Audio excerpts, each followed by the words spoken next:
Chapter 29. Although Xin Yun's face was pale, his eyes were very firm. He nodded and said, "I won't say anything. Even if I say it, no one will believe me. I just hope that all of you can come back alive. I think that all of you can solve it. After all, you are the Zodiac guardian gods." Su Dong was shocked, and the way he looked at Xin Yun suddenly changed. Xin Yun's face showed a trace of a smile. "If you want to solve your doubts, come back alive. Your time should be limited, isn't it? The Zodiac Tiger." Su Dong and Qi Yu looked at each other. Qi Yu was even more shocked than him. The words that Xin Yun said were obviously beyond the understanding of ordinary people. However, there was no time for them to think. Su Dong made a prompt decision and instantly flew up with Qi Yu. He flapped the white tiger wings on his back, and with the help of the green airflow, he flew away at high speed. "Where are we going?" Su Dong asked Qi Yu while flying. Qi Yu said, "Up to you. Just find a place with fewer people. We only have 2 hours. Fly as far as you can. The farther away from the sea, the better." Su Dong nodded and said, "Today is the first time I feel the Kirin King's aura from you. You are stronger than I thought. Do you know? When I saw the deep-sea nether snake, I thought that you were finished. But I didn't expect that you could actually hold on until I arrived. At the last moment, you were able to use your Kirin clan's natural divine skill to capture the deep-sea nether snake." Qi Yu sighed and said, "What **t natural divine skill? It's more like a suicide skill." He chanted the spell at the last moment and took away the 9 deep-sea nether snake. On the surface, it seemed to be an extremely powerful ability. But in fact, it contained a huge danger. Kirin clan. Regardless of the attribute of a Kirin, from the moment of its birth, it would possess a unique innate divine incantation of the Kirin race.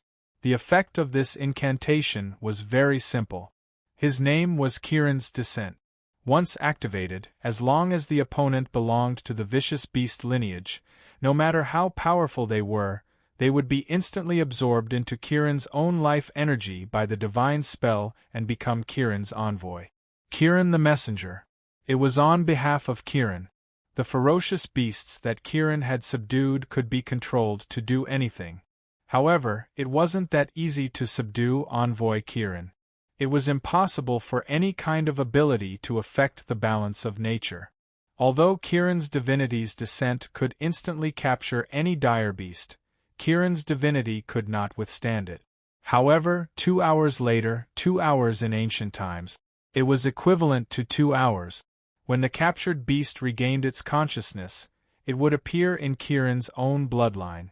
If Kirin's ability was enough to surpass the captured envoy, then this Kirin envoy could only obediently listen to Kirin's command until the day Kirin died.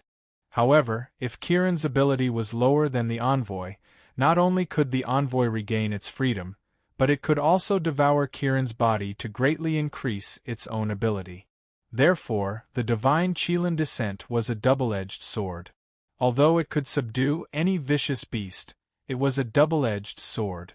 Although it could subdue any beast, if the strength of the culprit surpassed Kirin, then it would be Kirin's death. One should know that no vicious beast was good.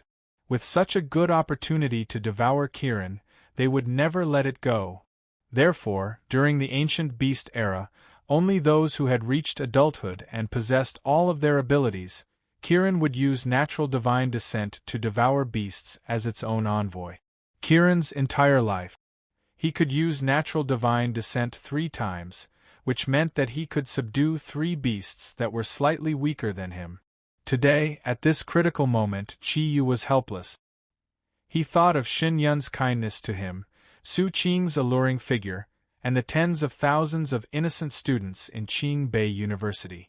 In order to minimize his losses, he had no choice but to use natural divine descent. He used his natal deity's descent.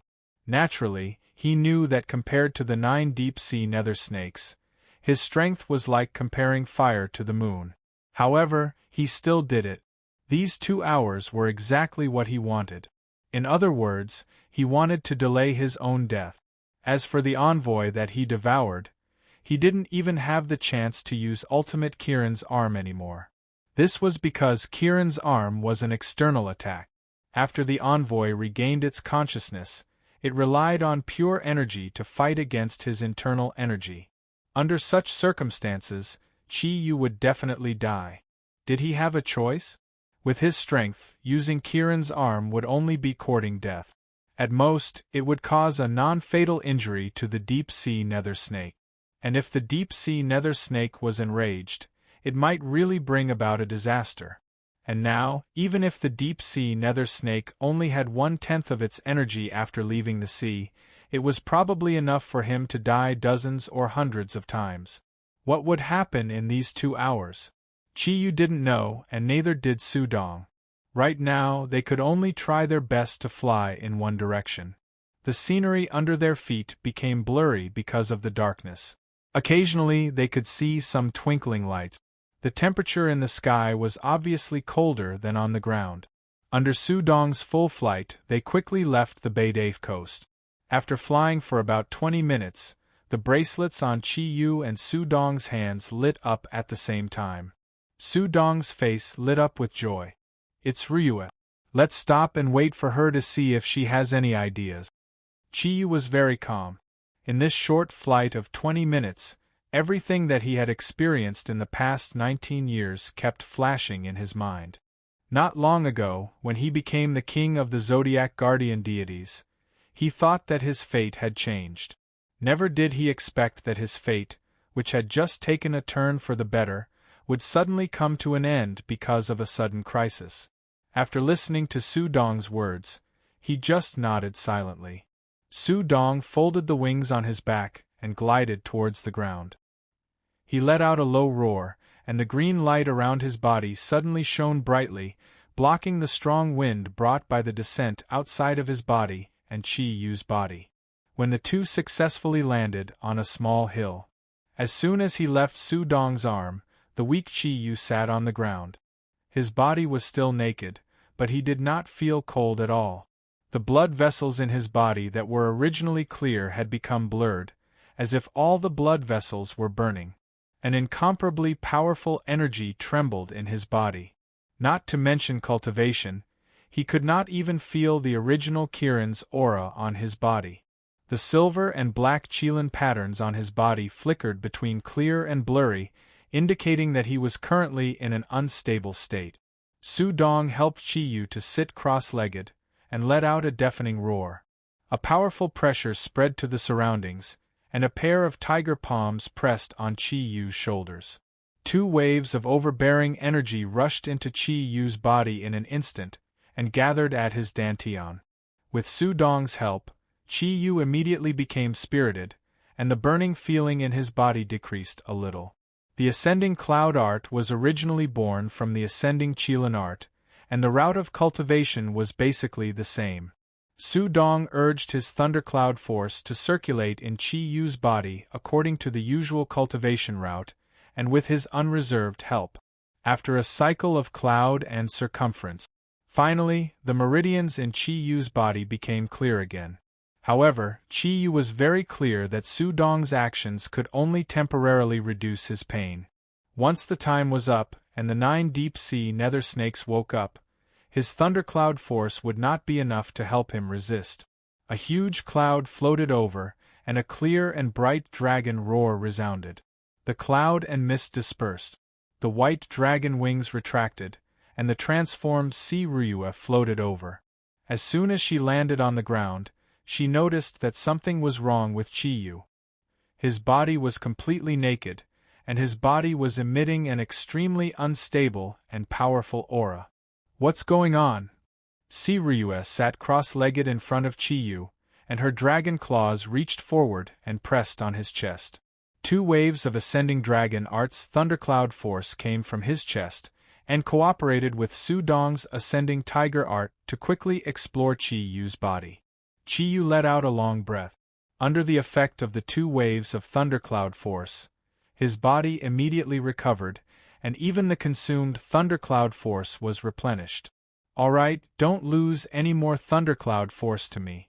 Su Dong let go of his hands, and his tiger eyes were full of solemnity. Si Ryue's huge dragon wings spread forward, and it enveloped Chi Yu's body from behind, as if she was hugging Chi Yu in her arms. She looked at Su Dong with a questioning look. Su Dong sighed, and with a bitter smile, he recounted everything that had happened at the Beidei seaside. After listening to his narration, Si Ryue could not help but gasp. How could this be? Our Zodiac guardian god had just started to awaken, and Kirin had just appeared. How could a beast close to 10,000 years of strength appear? Chi Yu, you're too bold. Chi Yu said, I had no choice at that time. If I didn't do that, I'm afraid no one would be able to survive within dozens of miles of the seaside.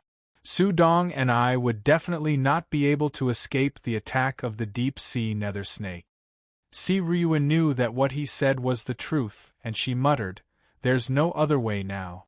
That deep-sea nether snake has the strength of 9 heads. But on land it can only exert 1/10 of its strength. Su Dong and I together should be able to suppress him no matter what. Chi Yu said, I've also thought about this, but you can suppress it for a while, but not forever. Once your thundercloud force is exhausted, or you leave my side, I will still be swallowed by it. Moreover, the thundercloud force that you cultivate is different from my ascending Qilin technique. If I forcibly fight against the deep-sea nether snake like this, I'm afraid my body will be the first to be unable to bear it. This is just drinking poison to quench thirst. After being swallowed by Kirin's god descent, the beast became one with my body. As long as it is still in my body, it will be impossible to exert its full strength. Now there's only one way, and that is to directly destroy my body before it wakes up. In that case, the deep-sea nether snake will also be destroyed. No.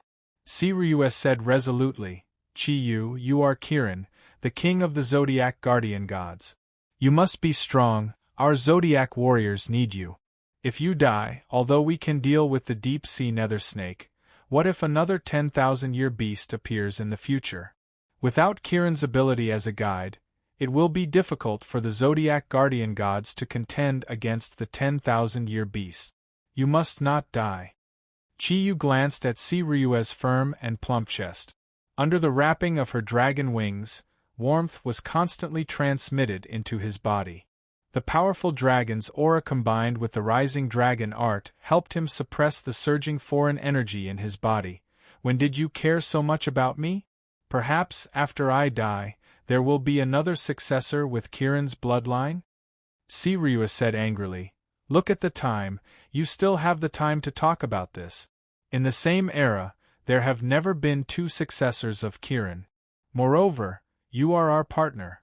As long as there is a 1 in 10,000 chance, we can't let you die. Hearing her words, Chi Yu couldn't help but be stunned for a moment, and a trace of warmth rose in his heart. The Tyrannosaurus Rex that he originally hated seemed to not be so annoying. Then what should we do? Are you going to keep feeding thundercloud force to me like this? Although 1/10 of the deep-sea nether snake's strength is not a match for the 2 of you, it is in my body. However, it was in my body. As long as I couldn't suppress it with my own cloud power, it would always be a time bomb. As long as you relax a little, I will be swallowed by it. At that time, I won't be the only one who will be unlucky. The dragon scales all over Si Ryue's body slightly expanded. I said, as long as there is a 1 in 10,000 chance, we can't give up. How about this? We will immediately take you to Tibet. Perhaps Master Zagru will have a way. With Master's Buddhist power, he should be able to help you seal this deep-sea nether snake that only has 1/10 of its strength. Then keep you by his side and continue to cultivate until your own thundercloud force can suppress the deep-sea nether snake. Before you can suppress the deep-sea nether snake, the task of guarding the east will be handed over to us. Su Dong's tiger eyes lit up and said, That's right. How could I forget Master Zagru? With Master here, the situation doesn't seem too bad. Ryue, let's set off now. While flying, help Chi Yu suppress the deep-sea nether snake in his body. As long as we arrive at St. Buddha Temple, everything will be much easier.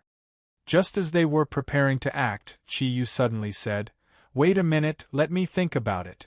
As he said, he put his hands flat on his knees and closed his eyes. Chi-Yu wasn't thinking, but the voice of Xie suddenly sounded in his heart. After swallowing the deep-sea nether snake with Kirin's divine descent, because of the deep-sea nether snake's violent energy fluctuations, he directly lost contact with Xie. After Si Ryue and Su Dong opened up the meridians, he finally heard Xie's voice again. "Chi-Yu, I am proud of your wit." Xie's first sentence was actually a compliment, which made Chi-Yu stunned. "Proud? What is there to be proud of? You also know that my strength is not enough to restrain the deep-sea nether snake. Now my friends want to send me to St. Buddha Temple to help me resist the deep-sea nether snake's counterattack." Xie calmly said, "No, there is no need. You didn't do anything wrong. In that situation, your choice was extremely correct. The deep-sea nether snake's purple whirlpool skill is one of its ultimate skills, called Purple Ocean Hell. If this deep-sea nether snake reaches 10,000 years of cultivation, not to mention you. Even if Kirin was at his peak, he could only immediately escape from the range of the supply. The deep-sea nether snake's title as the strongest in the water is not just for show. Purple Ocean Hell can use the water in the sea to destroy all living creatures. To really compete with it, only the Ink Kirin King who created Kirin Een can do it, because only he is the strongest warrior of the Kirin clan. My ancestors have recorded that there was once a senior Kirin who fought against the deep-sea nether snake and was defeated by the Purple Ocean Hell. There is one thing I forgot to tell you. The Kirin clan's divine descent has no effect on the vicious beasts that have cultivated for more than 10,000 years. So, your luck is really good today. Judging from the energy intensity of the 9-headed deep-sea nether snake, it should have cultivated for more than 9,900 years. It will not take long for it to advance to the next stage. That is the real horror." Chi-Yu was puzzled and said, "Brother Xie, what do you mean by telling me this?" Although I had a flash of inspiration at that time and temporarily resolved the crisis, but this deep-sea nether snake still brought me a lot of trouble. If I want to rely on my own strength to suppress it with only 1/10 of its strength, I don't know how long it will take. According to Ryue, our Zodiac Guardian will face a big test in a short period of time. If I can only cultivate in the Holy Buddha Temple, I can't help them." Xie smiled indifferently and said, "Chi-Yu, you are wrong. Your luck is so good that it has probably already surpassed any of the previous Qilin ancestors. You know why the deep-sea nether snake attacked you. Later, it even used its strongest ability, the Purple Ocean Hell?" Chi-Yu asked doubtfully, "Why? Did he come to attack me on purpose?" Xie said, "No, of course not. The deep-sea nether snake has no divination ability. How could it know that you have arrived at the seaside? Moreover, generally speaking, the deep-sea nether snake lives in the depths of the sea below 3,000 meters. It will not easily appear in the shallow sea. I don't know whether to say that your luck is too good or too bad.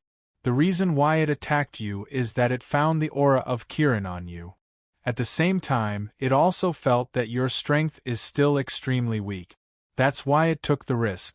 Generally speaking, the deep-sea nether snake is unwilling to face Kirin before it has cultivated to 10,000 years, even in the sea.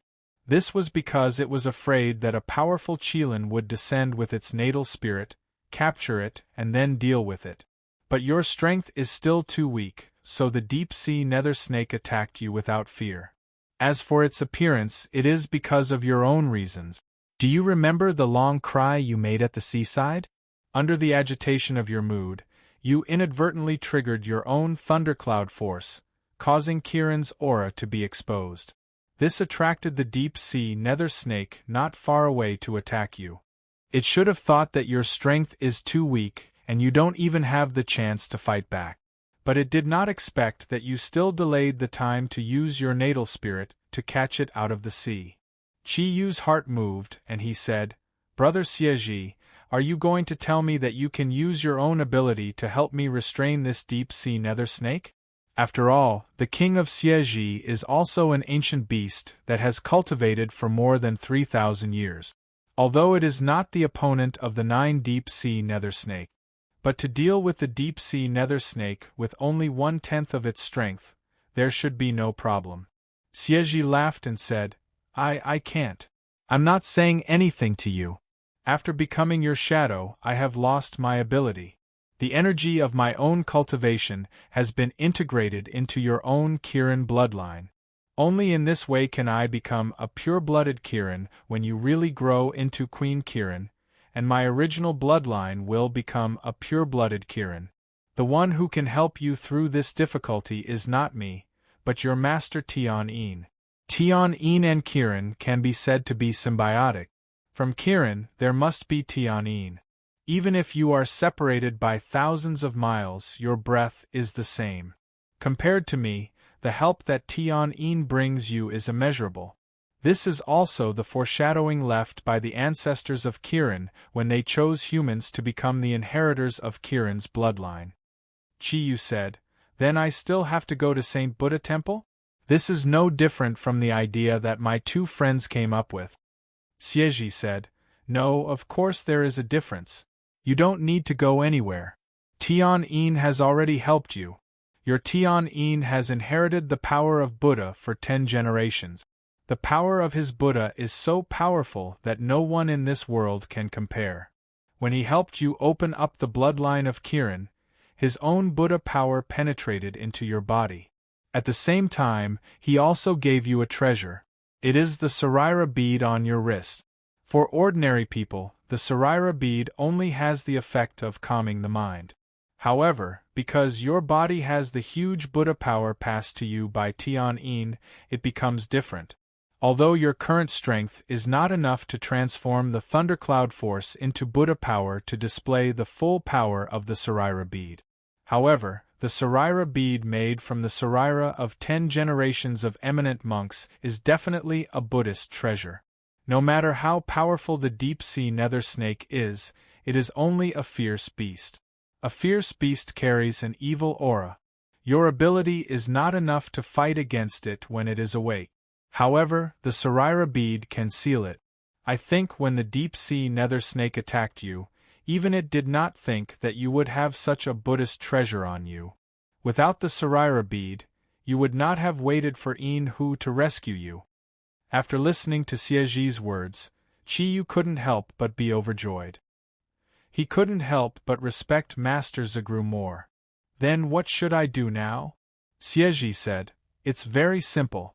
You don't have to do anything. Because you can't trigger the Buddha power in your body to control the Sarira bead.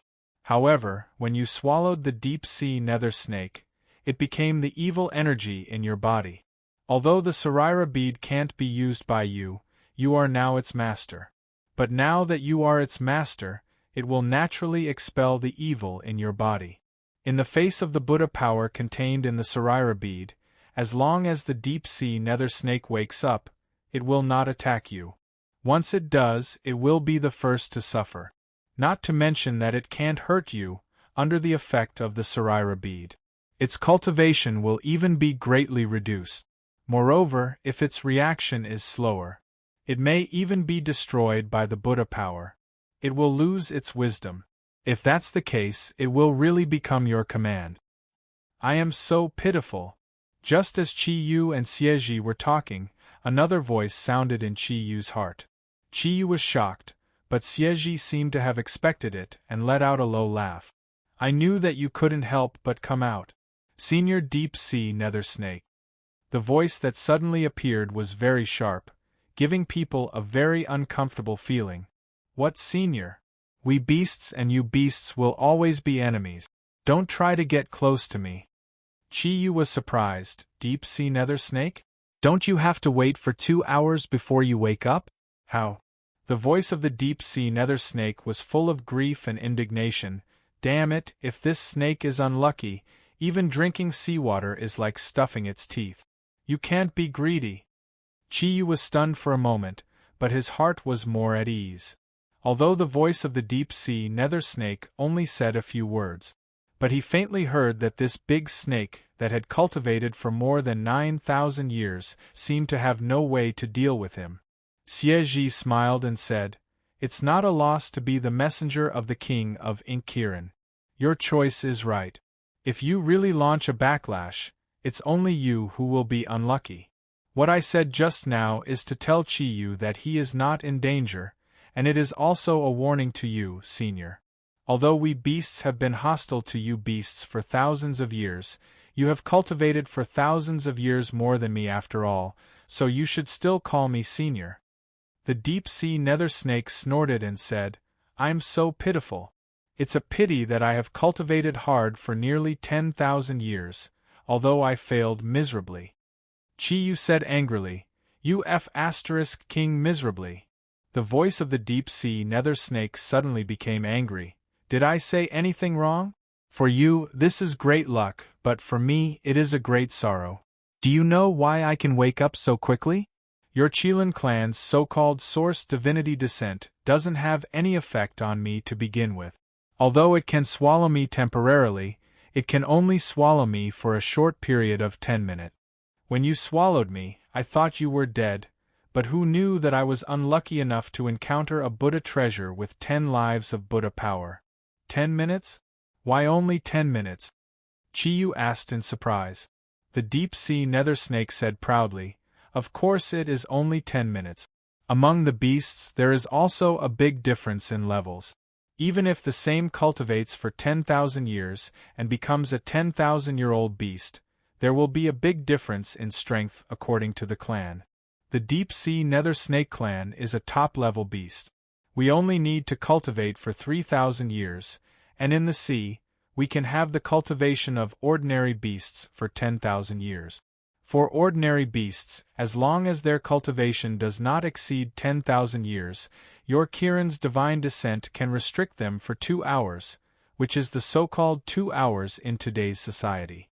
But for super beasts like us, as long as our cultivation exceeds 3,000 years, this time will change according to the number of years we have cultivated. The longer the cultivation time, the shorter the duration of Kirin's divine descent. I have cultivated for 9,990 years, and in another 10 years, I can become a deep-sea nether dragon and become the strongest king in the sea. Therefore, with such a weak Kirin's divine descent, it is very lucky that I was unconscious for 10 minutes. If you hesitated for a moment and did not leave the beach immediately, I would have swallowed you." Chiyu's mood was agitated, and his clothes had been soaked in cold sweat. He secretly said that it was a close call. Xie said with some disdain, "Is that so? Senior deep-sea nether snake, you seem to be exaggerating. Even if you were still at the beach, your body was no longer within the scope of the sea, and the strength you can exert will inevitably be greatly weakened. In the face of the 10 lives monk Saraira, even if you really swallowed Chiyu's body, you will be affected by the Saraira. Not only will there be no benefits, but I am afraid that your cultivation will be greatly damaged. Moreover, Chiyu's body already contains a strong Buddha power. For you, he is like a hot potato. Despicable, you are simply too despicable. You must have disgust to plot against me." The deep-sea nether snake said indignantly. Chiyu said curiously, "Discuss my ass, do you think I was willing to get you into my body? If I had known that such a big guy like you was at the beach, I would not have run to Bayday even if you beat me to death. It is because of your own greed that you want to eat me, so you end up like this. I will give you 2 words, you deserve it." "You." The deep-sea nether snake let out a low gasp in Chiyu's heart. Obviously, it was already angry to the extreme. Xie laughed and said, "Well, don't quarrel. Senior nether snake's luck is really not very good. With the development of human beings, today's human beings are no longer as fragile as they were when they were just born in ancient times. Their wisdom is many times better than at that time. Senior nether snake, now that you have been controlled by Chiyu and can't leave his body within a kilometer, I think it is better for you to accept your fate. Being a messenger doesn't seem to be a big deal. Although you can only exert 1/10 of your cultivation, it is still a lot of benefits for the current Chiyu. At least, you can no longer be regarded as a ferocious beast when you become Kirin's messenger. Welcome to the Divine Beast Camp. The deep-sea nether snake was obviously unwilling to accept this fact. I am not reconciled. During the era of the ancient behemoths, the messengers of your Kirin clan were generally only 3,000 to 5,000 years old. I, a great ferocious beast who has cultivated for 9,990 years, was reduced to a Kirin's messenger. Chiyu smiled. What, you?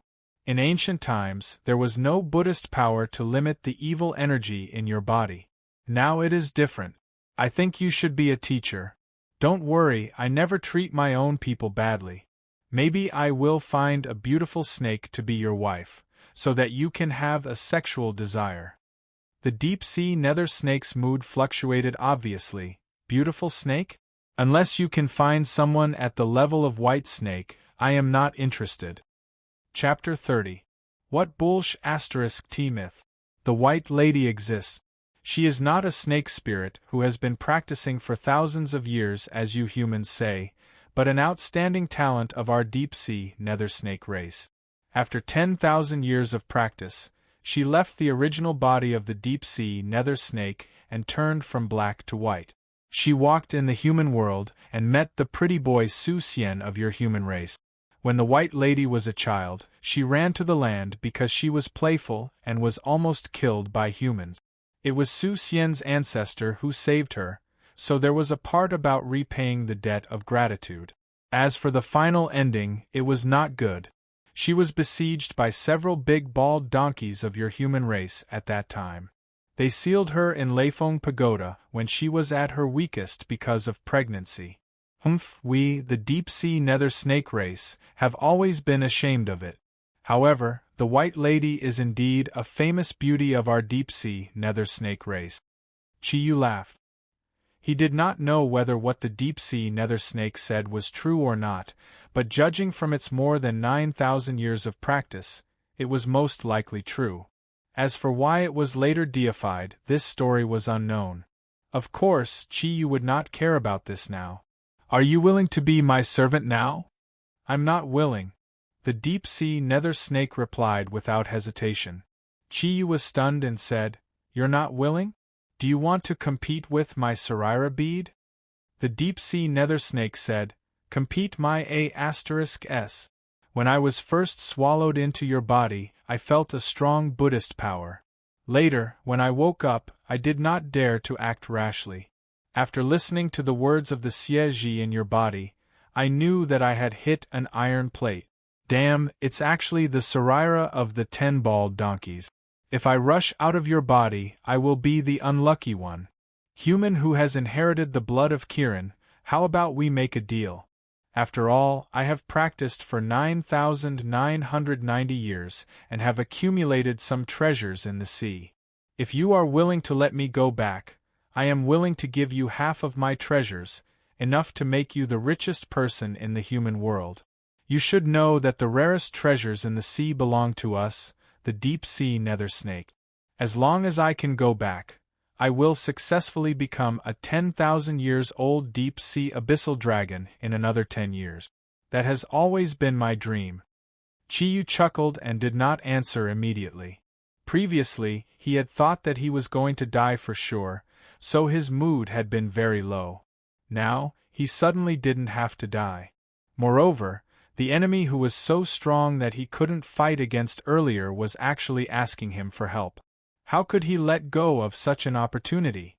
At that moment, he pretended to ponder and said, although the deep-sea nether snake had lived for thousands of years, it had always lived and cultivated in the sea.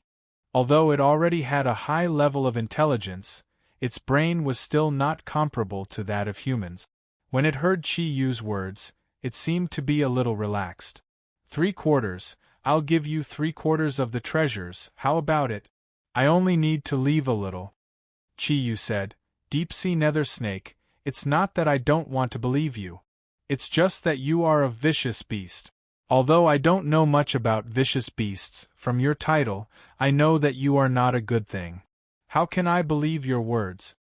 The deep-sea nether snake said angrily, I am not an ordinary vicious beast. I am the most powerful vicious beast in the sea. Naturally, I meant what I said. I am willing to swear by the wrath of heaven that if I don't give you 3/4 of my treasures after I get my freedom, I am willing to be punished by heaven.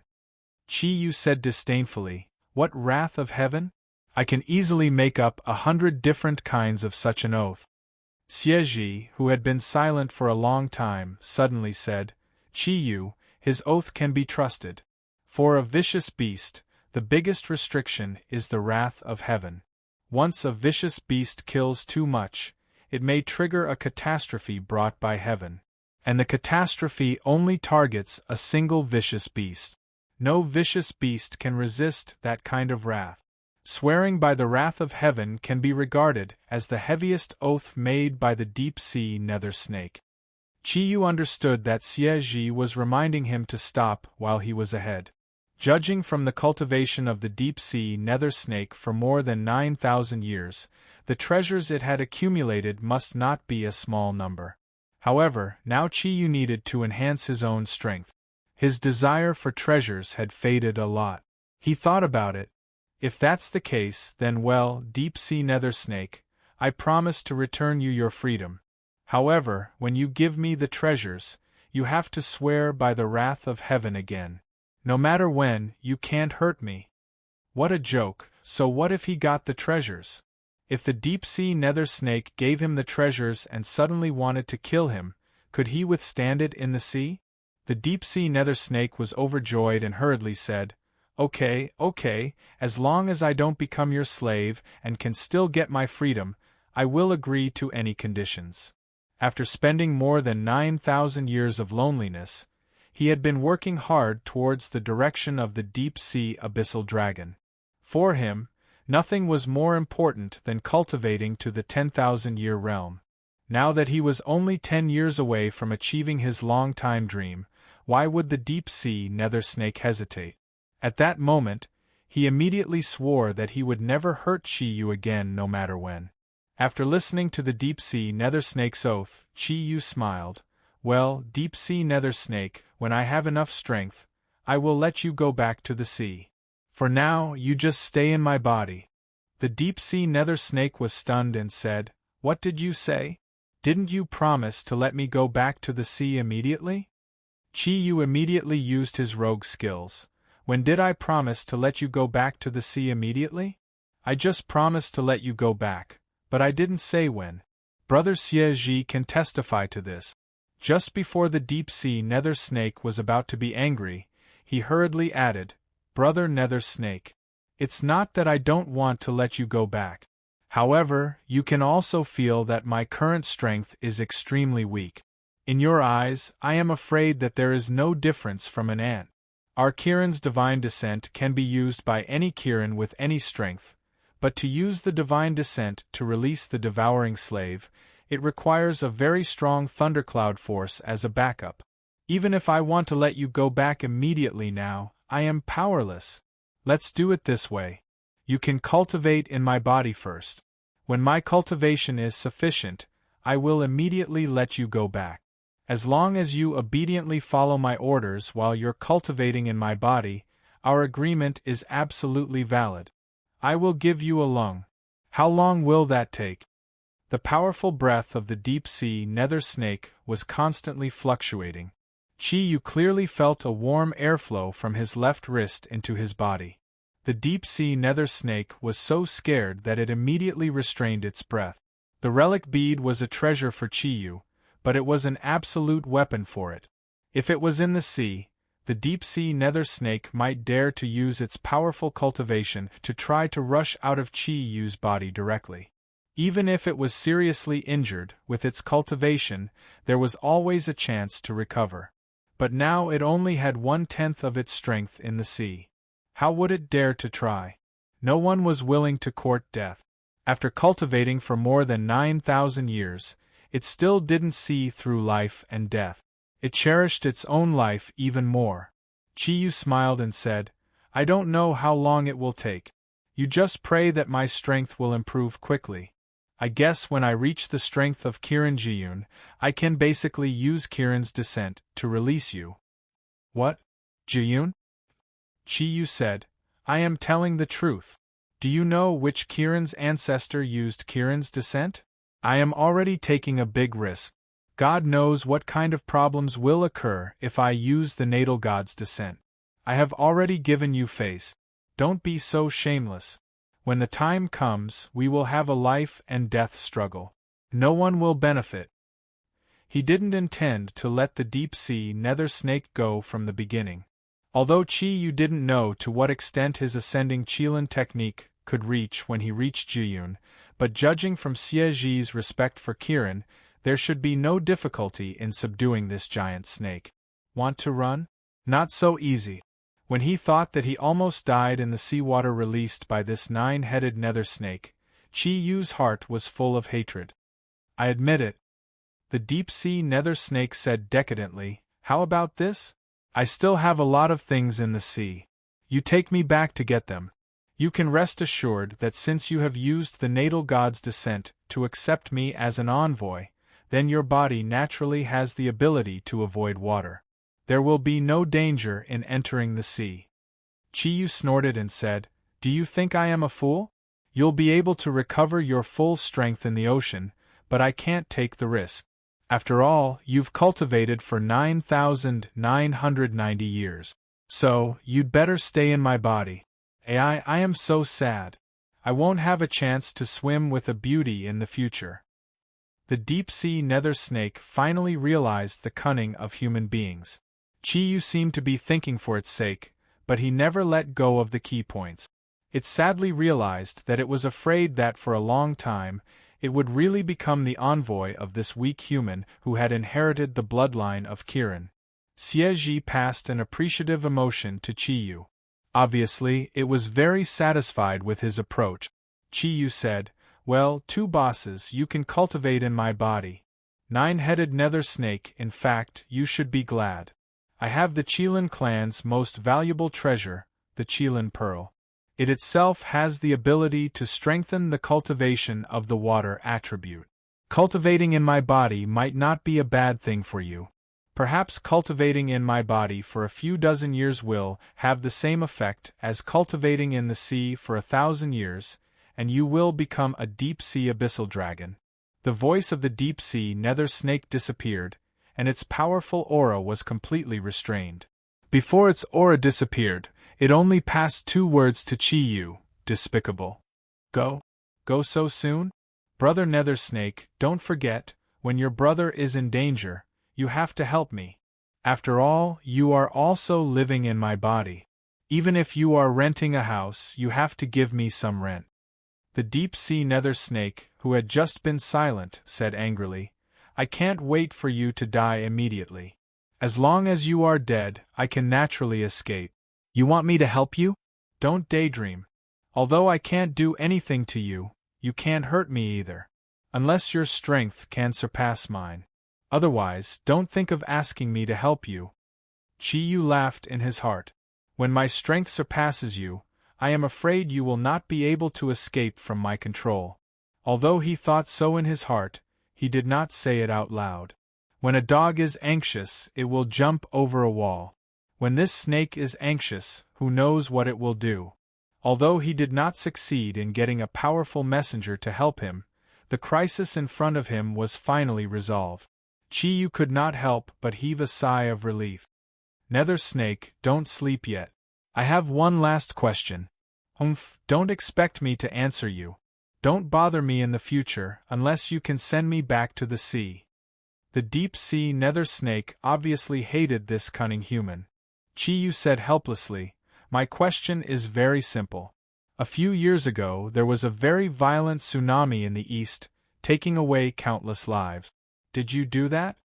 Although he was a ruffian, he also knew how much natural disasters hurt humans. If that was really done by the deep-sea nether snake in his body, then, once he became stronger, he would not let this guy go no matter what. He did not want to avenge humans, but he did not want such a cruel beast to have a chance to harm humans again. After hearing Chi Yu's question, the deep-sea nether snake, who originally did not want to answer anything, suddenly let out a very sad voice. How unlucky! I thought he was unlucky enough, but who knew I was even more unlucky than him? Yes, the tsunami you mentioned was indeed done by us, the deep-sea nether snake. But it was not me. I do not have that powerful ability. That was done by my big brother. We were originally twins, but he was born more than 10 years premature, so he cultivated more than 10 cars more than me. The two of us used to be the overlords of the sea, and the creatures in the sea respected us. But my big brother was too arrogant. A few years ago, when he finally broke through 10,000 years of cultivation, his strength increased to a new level, and he became a deep-sea abyssal dragon. Because he was too excited, he thought that his strength was enough to fight against the heavens, and he did not control himself well, causing that tsunami. The lives of you humans are nothing to us, the deep-sea abyssal dragons. However, misfortune also happened. God's wrath, which had not appeared for God knows how many years, actually appeared after that tsunami, and directly killed my big brother, who had just become a deep-sea abyssal dragon. Poor me, I can only live alone, and now I'm unlucky enough to be your servant. Misfortune never comes alone between us brothers. Your big brother is an idiot, Chi Yu said angrily. You're the idiot, don't you dare insult my big brother. The deep-sea abyssal dragon was obviously very dissatisfied with Chi Yu insulting his dead big brother. Chi Yu snorted and said, If he is not an idiot, then what is he? Even if you want to release a tsunami, you have to find the right target. There is a place in the east that is most suitable to release a powerful disaster like a tsunami. What did you say? Are you even a human? You actually want us, the deep-sea nether snake, to launch such a large-scale disaster? The deep-sea nether snake's interest was immediately aroused by Chi Yu's words. Chi Yu said, A tsunami is indeed a disaster, but this disaster depends on where it is used. Do you know why I said that your big brother is an idiot? If the tsunami he launched was against a disgusting island country, perhaps he would not have been punished by God's wrath. The people of that island country are famous for their short lower limbs. I mean, 3 lower limbs. They have committed countless sins. They should have disappeared from this world a long time ago. Ever since he was young, he hadn't been good at his studies and didn't know much about history. However, decades ago, when the Yan Huang Empire was at its most perilous, he still remembered the history of being invaded by pirates from a small island nation. That was the hatred of the entire Yan Huang people. Whether it was Chi Yu or any Yan Huang people, they would never forget that humiliation. The deep-sea nether snake was stunned for a moment and said, Island country? You are talking about the Sun country. They are actually called the Sun country. Don't they know that when the sun is shortened to sun, it can be explained as fuck? What you said may make some sense. That island country is probably looking for the sun. It should be renamed to Looking for the Re country. Chi Yu listened to the deep-sea nether snake's words and couldn't help but have a good impression of him. He laughed and said, Good looking for the Re country. Deep-sea nether snake. Just because of your words, I will let you go back to the sea sooner or later. Okay, you can go to sleep now. When I am strong enough, I will send you back to the sea. However, don't do anything. Brother Xieji will always monitor you. As long as the Sarira bead is still with me, you have no chance. Moreover, you have sworn not to hurt me. I will remember. When I regain my freedom, The deep-sea nether snake's voice disappeared, and Chi Yu's heart was completely relieved. Thank you, Brother Xieji. If it wasn't for you, I didn't know that things would develop like this. It seems that Kirin, is really lucky. Xieji smiled and said, All right, auspicious Emperor. Go out, don't let your Zodiac warrior wait. The good luck, he said, was the honorific that the ancient beasts used to greet Kirin. Due to Chi Yu's calmness in the face of danger and the stimulation of his luck, this was the first time he had sincerely said these words. Slowly opening his eyes, Chi Yu immediately felt the anxious eyes of Hai Ryue and Su Dong. A smile appeared on his face and said, "There is no need to go to Saint Buddha Temple. I have already thought of a way." Hai Ryue asked in surprise, "What way do you have?" Chi Yu proudly raised his left hand and said, "See? Don't forget, Master Zagru gave me the Saraira bead. This treasure is the nemesis of all evil creatures. It can be said that the deep-sea nether snake is unlucky. Originally, the Saraira bead couldn't restrain him. However, he left the sea, and his strength is only 1/10 of his original strength. I have the Saraira bead to protect my body, so I can completely seal him in my body. I have just tested it. Although the deep-sea nether snake's energy is strong, it can't break the seal formed by the Saraira bead. But it can't break the seal formed by the Saraira bead. As long as I don't go to the sea in the future, there is nothing to be afraid of." What he didn't say was that even if he went to the sea again, the deep-sea nether snake would have to violate his oath. Otherwise, it would be impossible for him to harm himself. Previously, he made use of the deep-sea nether snake's eagerness to obtain freedom to make the oath. Now, the deep-sea nether snake could no longer harm him. Unless Chi Yu was strong enough to release him, if he wanted to leave Chi Yu's body, he could only force his way out. That would definitely harm Chi Yu's body, or even cause Chi Yu's death. Naturally, it would violate the oath that the deep-sea nether snake had sworn with the wrath of heaven. Su Dong said doubtfully, "Chi Yu, are you really confident? You can't take the risk." Chi Yu glanced at the dark night sky and smiled. "I am an auspicious sign. Good luck will always accompany me. Alright, it's fine now. I'm sorry for making you worry for nothing. Ryue, go back to the capital. Su Dong and I still have to rush back to Beidei." Now, the only thing he was worried about was Xin Yun and Su Qing. The two girls had seen him using Kirin's ability. He still didn't know what kind of reaction they would have. Moreover, Xin Yun's words before he left had a deeper meaning, causing him to be anxious to find out Xin Yun's identity. The energy in the dragon claw that Hai Ryue pressed on Chi Yu's shoulder suddenly increased, quickly flowing along his pulse. The enormous dragon power produced by the ascending dragon art instantly formed a circle of clouds in Chi Yu's body. Feeling that the powerful aura from before had indeed been restrained, he immediately relaxed. After all, no one would joke around with their own life, and naturally, Chi Yu wouldn't. When Chi Yu and Su Dong once again returned to Beidei, the distant horizon was gradually suffused with a layer of white. Chi Yu's naked appearance was extremely unsightly, and the two of them snuck back to the hotel like thieves. Fortunately, most of the hotel's night staff were dozing off and didn't notice their appearance. Su Dong escorted Chi Yu all the way back to his room before quietly leaving. Chi Yu took out the door key from under the carpet in front of the door and quietly opened the door.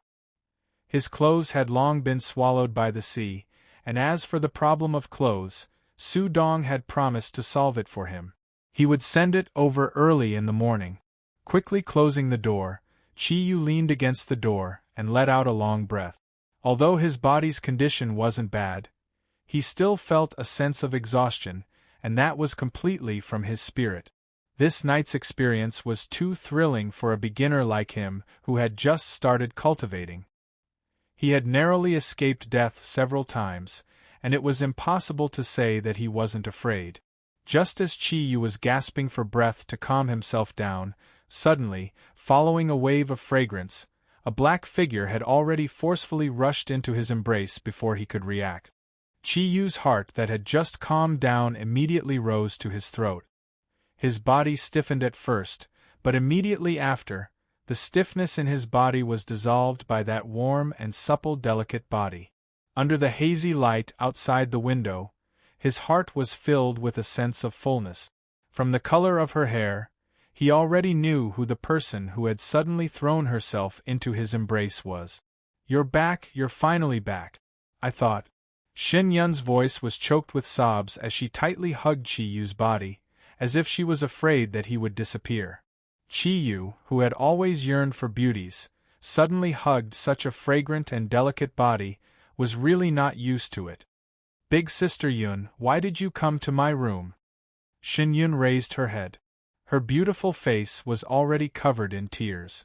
Her delicate body was slightly trembling, and her warm body was rubbing against the naked body of Chi Yu. Soon, he had a reaction. Shin Yun suddenly felt the scorching heat from her lower body, and her delicate body trembled slightly. Only then did she realize that Chi Yu did not even have a piece of cloth covering his body, and was immediately embarrassed. She quickly struggled out of his embrace and turned around. "You, quickly put on some clothes." The space in front of Chi Yu was empty, and his eyes couldn't help but reveal a trace of a smile. He walked into the bathroom and took a large towel to wrap around his lower body. "Big Sister Yun, I think we should have a good talk." Shin Yun stole a glance and saw that Chi Yu had already covered the weapon on his lower body. She immediately heaved a sigh of relief, but then she saw that the white towel had been propped up into a small tent, and her pretty face immediately turned even redder. Chi Yu said somewhat helplessly, "I only wore a set of clothes, and they were all washed away by the sea, so I didn't have anything to change into. Su Dong might send me some clothes later." Shin Yun lightly nodded his head. She walked into the room, and Chi Yu hurriedly followed.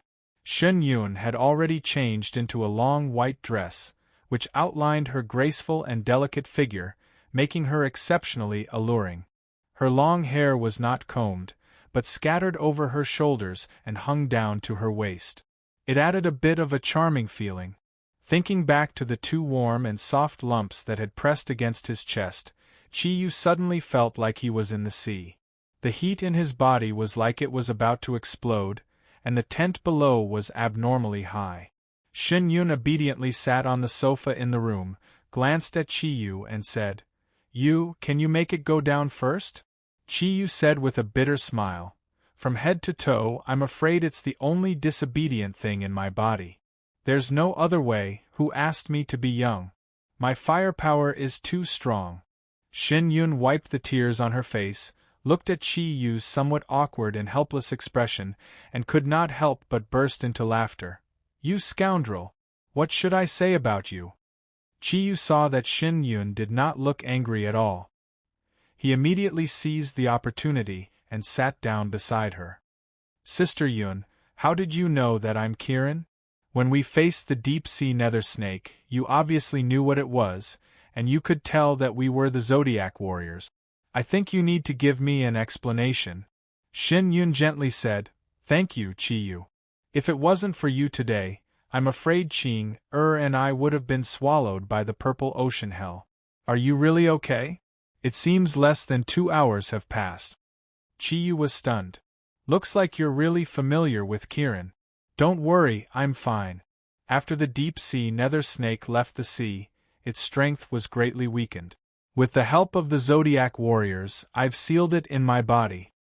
Although the beauty in front of him was enchanting, he was not stupid enough to casually say that he had the Sarira bead in his body. Shin Yun let out a sigh of relief. "That's good. When you used Kirin to descend, I really thought you were finished. You're still too weak. How could you withstand the backlash of the deep-sea nether snake?" Chi Yu looked at Shin Yun's delicate face. He couldn't help but pull her soft hand and said, "It's fine. It's all in the past now. I'm too auspicious. Even the deep-sea nether snake can be touched." His heartbeat sped up when he grabbed her soft hand. Shin Yun didn't struggle. She just let Chi Yu hold her, but her face was once again suffused with a layer of rose red. Shin Yun looked at Chi Yu. Their eyes met. Looking at the beautiful eyes in front of him, Chi Yu's heart was filled with a strange feeling. He couldn't help but reach out and pull Shin Yun into his embrace. He said in a low voice, "Big Sister Yun." Shin Yun hurriedly lowered her head. Although she let Chi Yu hug her, she didn't dare to look at him. "Chi Yu, I will never forget the debt of saving my life this time. If you really can't bear it, then do it with me." Shin Yun's voice was very soft. When she said the last few words, only the sound of a mosquito could be heard. Ever since Chi Yu inherited Kiran's bloodline, his hearing ability had greatly improved. Naturally, he could hear her clearly. However, his heart felt as if it had been pierced by a needle. He scolded himself. Chi Yu, what's wrong with you? Although you're a hooligan, you're not a beast. How can you use kindness to threaten me? As if he had been enlightened, he, who had been immersed in his desire, immediately woke up. The excitement in his lower body finally subsided. Chi Yu let go of Shin Yun's arms and hurriedly sat on the bed that was slightly further away. I'm sorry, big sister Yun. I didn't mean it that way. Shin Yun raised her head to look at Chi Yu in surprise. In her imagination, with Chi Yu's interest in beautiful women, how could he let go of such a good opportunity?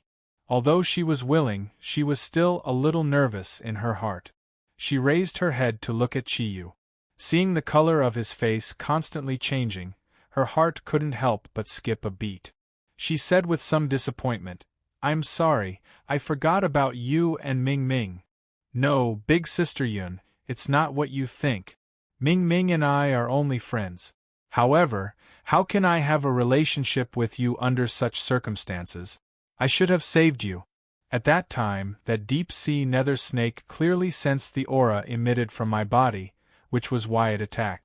I was the one who brought the crisis, so naturally, I should be the one to resolve it. Therefore, I don't owe you a life-saving debt. Big sister Yun, I don't want to offend you like this. Shin Yun looked at Chi Yu, and her eyes suddenly became a little more spirited. She smiled and said, When did a ruffian become a gentleman? This isn't like you. Chi Yu pretended to be wronged and said, I've always been a gentleman. Big sister Yun, it's time for you to answer the questions in my heart. Shin Yun nodded lightly and said, I know what you want to know. In a sense, I'm the same as you. Neither of us is an ordinary person. However, I didn't inherit Kiran's bloodline like you and become the king of the new generation of the Zodiac guardian deities. Simply put, I'm a member of an Eastern guardian family. Chi Yu said with some surprise, An Eastern guardian family? Does that mean that you also have a special ability? Chapter 31. Chi Yu said, So, you are a member of the Shin family in Beijing. Shin Yun smiled and nodded. Among the four big families, the strongest is the Zhou family in Guangzhou, followed by the Su family in Jiangsu, and then our Shin family. The weakest is the Luo family in the northwest. Of course, this ranking doesn't mean everything. The four big families have their own forces that they cultivate in secret. Although the four big families have always been fighting openly and secretly, when it comes to the safety of the Yanhuang Republic, the four big families will naturally unite as one to fight against foreign enemies. Chi Yu asked curiously, Then what kind of abilities do the four big families have? I heard that all the guardians of the East have their own special abilities to fight against powerful beasts and foreign enemies. The wisdom of the Zodiac guardian warriors will only be born when there is a huge potential crisis in the East, but the guardians of the East have always existed. Compared to them, you have been guarding the East for a longer time. Shin Yun said, The abilities of the four big families are different. These abilities are also the secrets of the four big families. I can't say what it is exactly, but I can tell you that each family has more than one ability. And the four big families, without exception, all started with the ancient martial arts of Yanhuang. This is also the reason why their overall strength is strong. And those family members who have awakened their special abilities, as long as their ability is good enough. Once their ability is formed, they will become the core members of the family and the real guardians of the East. The current head of the Shin family is my grandfather. Grandfather has always been very interested in the Zodiac guardian warriors. He has looked for a lot of information to study your abilities and your origins. That's why I know that as Kiran, you have the destiny god's descent. Chi Yu said, So that's how it is. Then what is your ability? Can you tell me? After listening to Shin Yun's words, He understood that in a few months, he and the Zodiac Guardian warriors would probably be facing the Guardians of the East led by the four big families. He was still very curious about the abilities of these Guardians of the East. Xin Yun smiled slightly and said, "My ability is Psionic Storm." As she spoke, her beautiful eyes suddenly lit up with a strange light, and Qiyu felt his mind go into a trance. Everything in front of him suddenly became blurry, and he was no longer in the room, but in another world. Blue sky, white clouds, green grass, everything around him was full of vitality, and his body had become a bird, soaring in the blue sky. The phenomenon only lasted for a moment before it returned to normal, but it was enough to shock Qiyu. Looking at the smiling Xin Yun, he could not help but ask in surprise, "Sister Yun, how did you do it?" Although he had yet to fully understand the true abilities of the Psionic Storm, he understood that it was a kind of mental attack. Xin Yun said, "Soul Tempest is a very special ability. My current cultivation is still not high, but once I reach a certain level, I will be able to use it. I can control people's minds and make them listen to my commands. It could also make people happy or destroy them spiritually.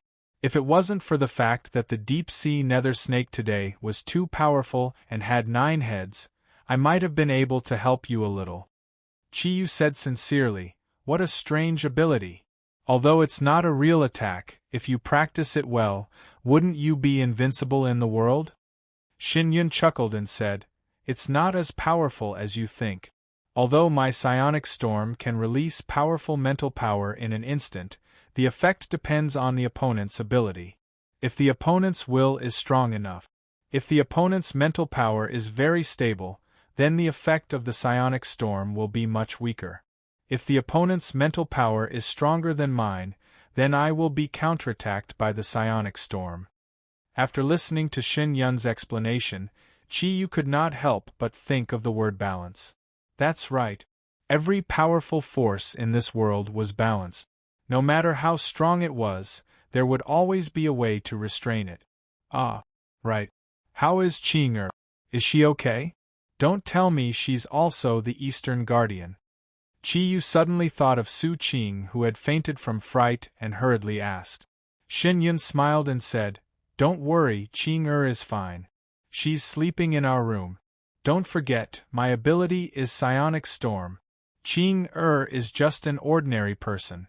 Although my Psionic Storm ability is not very strong, it can still erase her memory for a short period of time. I helped her rebuild her memory of that moment. You just need to remember that we went back to the hotel to rest after swimming. Don't say that there will be no problem if it's exposed." Qiyu heaved a sigh of relief and said, "I see. That's good. Your Psionic Storm is really amazing." When he thought of the ambiguous moment when they were swimming, Qiyu could not help but look at Xin Yun's firm chest again. He gulped and his lower body naturally reacted. Xin Yun blushed and said, "It's almost dawn. I have to go back." As she said that, she seemed to be a little flustered as she stood up. Qiyu hurriedly stood up. Because the sofa and the bed were very close to the ground, the two of them stood up at the same time and were only about a foot away from each other. Xin Yun's fragrant and delicate body exuded an alluring aura. Qiyu suddenly felt a chill in his lower body. Perhaps it was because the weapon kept touching, but the towel actually fell at this moment. "Ah, I'm sorry." Qiyu hurriedly lowered his head to grab the towel, but because they were too close, his head touched Xin Yun's body. The place he touched was the two firm and full breasts. The soft and bouncy feeling immediately made Qiyu's mind go blank. Xin Yun groaned and took half a step back.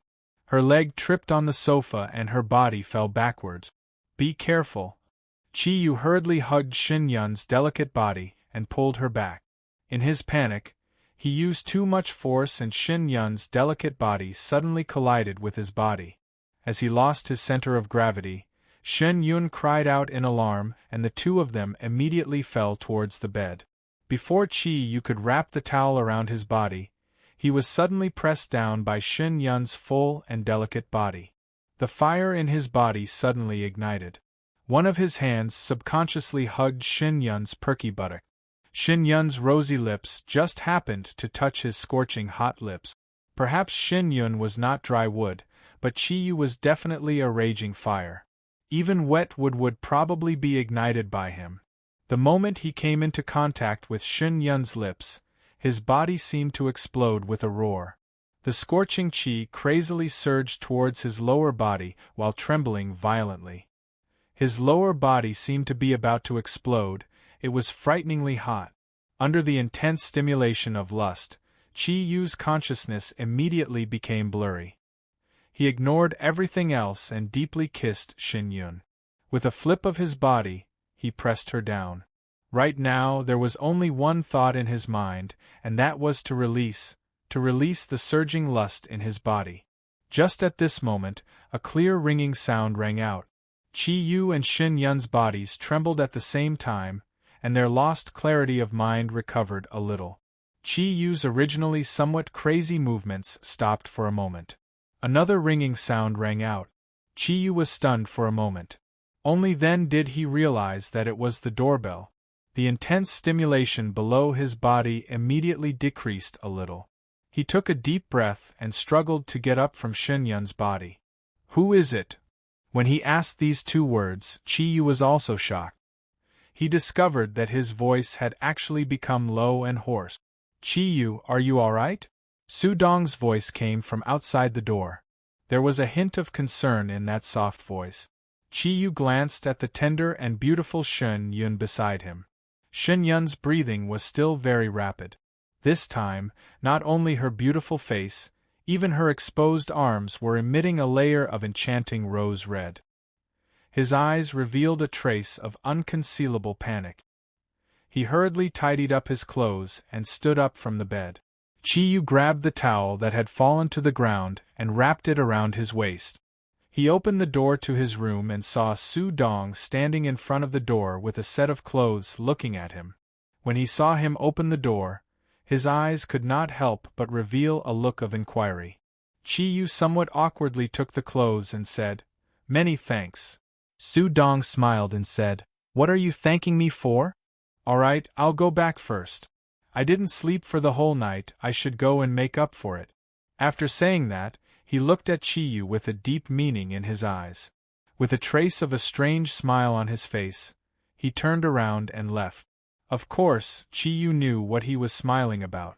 From the thundercloud force that Su Dong used to help him straighten out his meridians, although his strength was not comparable to Ryue's, it was not that far off. But it wasn't that far off, it should be around the level of 5 clouds. If not for the fact that the deep-sea nether snake was too strong, with his strength, ordinary fierce beasts would not be a match for him at all. Thus, his hearing was naturally very good. Ordinary people could not hear the sound in the room, but how could he not hear it? In that instant, when he climbed up to the peak of Shin Yun's chest, the moan that Shin Yun let out was extremely tempting. It had probably already entered the ears of this perverted tiger. Qi Yu closed the door again. Shin Yun, who had followed him to the door, patted his towering chest and let out a long breath. He stuck out his tongue and said, "Scared me to death. If other people saw me like this, Qi Yu said awkwardly, "Big sister Yun, this?" Shin Yun patted Qi Yu's head like he was comforting a child and said, "All right, I need to go back quickly. I don't want to be discovered by others. You are so young, men are naturally a little impulsive. I won't blame you." As she said that, her charming face revealed a trace of a shy smile, and she left the room. Qi Yu watched Shin Yun's figure disappear at the end of the corridor before returning to the room. He did not feel any guilt because he had violated Shin Yun earlier. Instead, he felt that he had become very strange. As a man, it was naturally normal to have some sexual impulses. Especially since he was a virgin, he was naturally more sensitive. However, from last night's night trip to what had just happened, he realized that his body had become somewhat abnormal. It was not that he had never had sexual impulses before, but it was definitely not as strong as it was now. Even he did not know why it had become like this. Once the flames of desire in his body were aroused, it would be very difficult to control. If not for Su Dong's sudden appearance, he might have already taken Shen Yun's body. The scorching feeling in his body still had some lingering effect. Qiyu frowned and walked back to the bed to sit down. He lowered his head to look at his high-spirited little brother and could not help but smile bitterly. If this goes on, I'm afraid I will become a rapist. Fortunately, Big Sister Yun is magnanimous and did not blame me. Helplessly shaking his head, he sat down cross-legged. There was still some time before daybreak. Everything that had happened last night had made his desire for strength even stronger. He deeply understood that his current thundercloud force was still too far away, but luck could not help him solve everything. Only strength was the hard truth. Qiyu knew that ever since he had gone to Tibet, his fate had changed. He was no longer a useless little ruffian. Kiran's bloodline had brought him powerful abilities, but at the same time, it had also brought many changes to his life. In order to make these abilities only bring him good effects and not death, he could only become a true expert as soon as possible. Without thinking any further, the exhaustion of his body and mind quickly caused him to enter the realm of cultivation. The thundercloud force that had been recovered by Hai Ryue and Su Dong slowly began to circulate. The four-colored thundercloud force floated and moved along his meridians. Just as Qiyu began to cultivate, Shen Yun had already returned to her and Su Qing's room. Closing the door, her originally gentle gaze suddenly changed. With a faint cold light, she glanced at Su Qing, who was sleeping on the bed, as if she was thinking about something. After a long while, Shen Yun gently shook her head and said to herself, "Since he has already appeared, then everything must proceed according to plan. Qiyu, your will is more resolute than I imagined." At this point, the temperature around Shen Yun's body suddenly dropped by a lot. Her originally black eyes actually turned a deep blue. Her body floated up and slowly landed on the bed. She put on her clothes and lay down. As the time of cultivation continued to extend, Qiyu increasingly felt that cultivation was a very wonderful thing, especially the comfortable feeling that his entire body felt after cultivation. It was something that could not be replaced by anything. The purple, blue, red, and cyan thundercloud force slowly circulated around his body. When the four-colored thundercloud force circulated to the seventh cycle, he suddenly realized that something was wrong. The originally balanced four-colored thundercloud force had some changes. The blue thundercloud force was clearly stronger than the other three colors, and when the blue thundercloud force circulated, its volume in the meridians was also clearly much larger. Just as his seventh cycle was completed, Qiyu's body suddenly stiffened. An unprecedented feeling instantly filled his body. At this moment, the purple, red, and cyan thundercloud force unexpectedly disappeared at the same time. In his mind, only the blue thundercloud force existed. A cool feeling spread from his dantian to every pore of his body. It was as if a layer of water vapor was emitted from every pore. The cool feeling suddenly increased, and the surging water thundercloud force rapidly circulated at a speed that the naked eye could not see. If measured by time, perhaps it was only around 3 breaths. Although Qiyu could not see the circulation of the thundercloud force, the number 49 clearly appeared in his mind. In such a short period of time, it had instantly circulated 49 cycles. This was almost unimaginable to him. When the last cycle was completed, the blue light first slightly dimmed. Then, the suddenly strengthened thundercloud force filled every corner of his meridians, and the feeling of water became exceptionally strong. If someone could see Qiyu at this moment, they would definitely be surprised to find that his body was currently emitting a layer of blue gem-like light. The black and silver kirin on his body appeared again, and the blue light was slightly rippling like water. Qiyu's skin seemed to be covered by a layer of water curtain, which looked very strange. Boom! The meridians in his body suddenly exploded, and Qiyu's 6 senses disappeared at the same time. He clearly felt that he seemed to have entered a world of nothingness, and everything that he originally knew had completely disappeared. Whether it was his meridians or the thundercloud force, everything seemed to have been transformed into nothingness. Chi wanted to scream in horror, but he could not make a sound at all. The nothingness swallowed everything, and the disappearance of his six senses suddenly increased the fear in his heart. Fortunately, this situation did not last too long. After an unknown amount of time of blankness, his consciousness was restored again. This time, Chi suddenly discovered the changes in his body. It was still the purple, blue, red, and cyan thundercloud force, but the blue thundercloud force had undergone fundamental changes. The original blue airflow had become a lot more solid than before, and the color had also become a little deeper. The volume was obviously twice the size of the other three types of thundercloud force, but the speed of operation was faster than the other three types of thundercloud force. What was going on?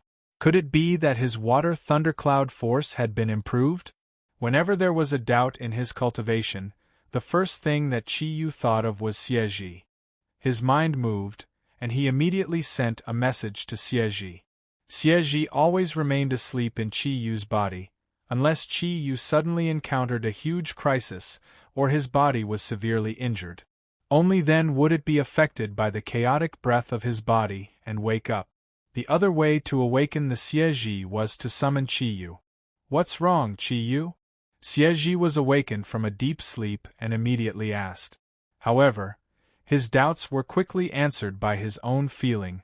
"Ah, great, congratulations to you, Chi-Yu, your water thundercloud force has actually made a breakthrough. Finally, you have reached the strength of the first cloud." Chi-Yu listened to Xieji's words and was immediately overjoyed. "What? You mean, I now have the strength of the Chuyun force?" Xieji laughed and said, "I really didn't expect it to be so fast. In a sense, you have indeed reached the strength of the Chuyun force, but it is not the complete Chuyun force. To really reach the Chuyun force, you need to cultivate all the energy in the temple to the Chuyun force. Now you have only completed a quarter of it, but this is enough to surprise me. Although Kirin's cultivation speed is far faster than other mythological beasts and ominous beasts, you have only cultivated for more than 2 weeks. It's really hard to believe." Chi-Yu's heart moved. His mind flashed. "I understand, this should be the credit of the Kirin bead. It seems that the sea is a great help to my cultivation. Last night, when I went swimming in the sea with them, I found that the Kirin bead had completely turned blue, and my water thundercloud force operated much faster than usual. It seems that this is because the sea is rich in water molecules, which enabled me to make a breakthrough." Xieji smiled and said, "Yes, you are right. The Kirin bead can release different auxiliary forces to help you cultivate according to the different environment. The sea is obviously the best place to cultivate the water thundercloud force.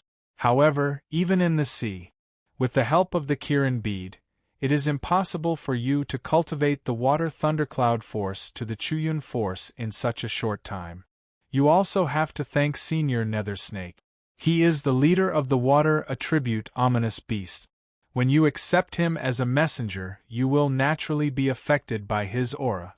The speed of water molecule condensation greatly increased when you accepted him into your body to dissolve the purple ocean hell. This is the most important reason for you to break through to the Chuyun force." Chi-Yu nodded and said thoughtfully, "Since the Kirin bead has such a magical effect, if I am in a different environment, I can naturally cultivate better. Brother Xieji, under what natural conditions can I cultivate the other 3 attributes more easily?" Xieji replied without hesitation, "This is very simple. The best place to cultivate the fire thundercloud force is naturally magma. The high heat of magma can make the fire molecules highly concentrated. As for the thunder attribute energy, the best way is to bathe in lightning. As long as the lightning strikes you, your thunder attribute thundercloud force will be greatly improved. As for the wind attribute thundercloud force, I think there is no better place than a tornado. At that time, the wind molecules produced are the strongest in the world. After listening to Xieji's words, Qiyu could not help but be speechless. He smiled bitterly and said, I'd better cultivate step by step. My god, magma, tornado, lightning, any one of them can kill me. At least, I will lose half of my life. I don't want to take this risk. Xieji said, cultivating step by step is naturally the best way. I am just providing you with a few possibilities. The situations I mentioned are the places where the energy molecules of each attribute are the most concentrated. Although they are not as gentle as the sea, the degree of concentration of the molecules is indeed comparable to the sea. Of course, I am not asking you to try. In fact, it is not difficult to find a good place to cultivate the various attributes of thundercloud force. Simply put, the hotter the environment, the more active the fire molecules are. Where the wind is stronger, the wind energy molecules will naturally be more concentrated. In the weather of thunder and lightning, the thunder attribute energy molecules will naturally be easier to absorb. These have to be explored by yourself, and it is only an aid. You always have to remember one thing. If you want to improve your strength, it is not enough to cultivate the ability of one attribute. Although Kirin has the greatest development potential among the 4 clouds, at the same time, it also has the greatest restrictions. Every cloud must be fully improved before it can develop to the 2nd cloud. In the future, the cultivation of every cloud will be like this. Qiyu smiled bitterly and said, I have heard this from Master Zagru before. It seems that I have to work hard to cultivate the other 3 thundercloud force. Xieji smiled and said, Take your time. Cultivation cannot be rushed. You can make an attribute breakthrough in such a short time, which has greatly exceeded my expectations. You have to know that if it was an ordinary Zodiac Guardian, if it encountered a situation like yours, it would directly have the strength of Chu Yun. It's only been 2 weeks. If I'm not wrong, it's only been 2 weeks. If my guess is correct, you should have set a record for the fastest cultivation speed of the Zodiac Guardian. When Xieji fell asleep again, Qiyu did not continue to cultivate because he found that the sun outside the window was already shining on his buttock. There was a constant noise coming from the corridor outside. Obviously, the students on the spring outing had begun a new day of activities. Because of the influence of the deep-sea nether snake and the special changes in his body, Qiyu had lost interest in the spring outing. He went out for a simple exercise, but he did not go to the beach again. Although the deep-sea nether snake had sworn. However, Qiyu was currently extremely careful, afraid that he would be killed if he made a mistake. Soon, he saw Su Qing again. Just as Shin Yun said, Su Qing had forgotten everything that happened that night. She was still so lively and cheerful, no different from before. But Shin Yun seemed to be deliberately avoiding Qiyu, even when he saw him with Su Yen. She also lowered her head and did not say anything, but her face revealed a shy expression. Even Su Qing, who had a straightforward personality, could see some changes. Su Qing's expression towards Qiyu suddenly became cold, and she gave him a lot of eye rolls. After lunch, the teachers of Qingbei University gathered all the students. After counting the number of students, the short 2-day spring outing was over. Tens of thousands of students would return to Qingbei University to continue their studies. Day by day, life became a lot calmer. There were no more waves. Qiyu repeated almost the same days. He woke up in the morning and ate Shin Yun's breakfast. If there was a class, he would go to class. If there was no class, he would directly return to his room to continue cultivating. At noon, he ate Shin Yun's food again. In the afternoon, he would occasionally go out for exercise, but most of the time was still spent on cultivation. At night, he still ate Shin Yun's food, and then immediately returned to his room. Of the 24 hours in a day, he had at least 16 hours to cultivate, and this was still under the condition that he had classes. Shin Yun purposely hid from Qiyu, and Qiyu also purposely hid from her. Ever since that day, he vaguely knew that Shin Yun had the heart to repay him with her body.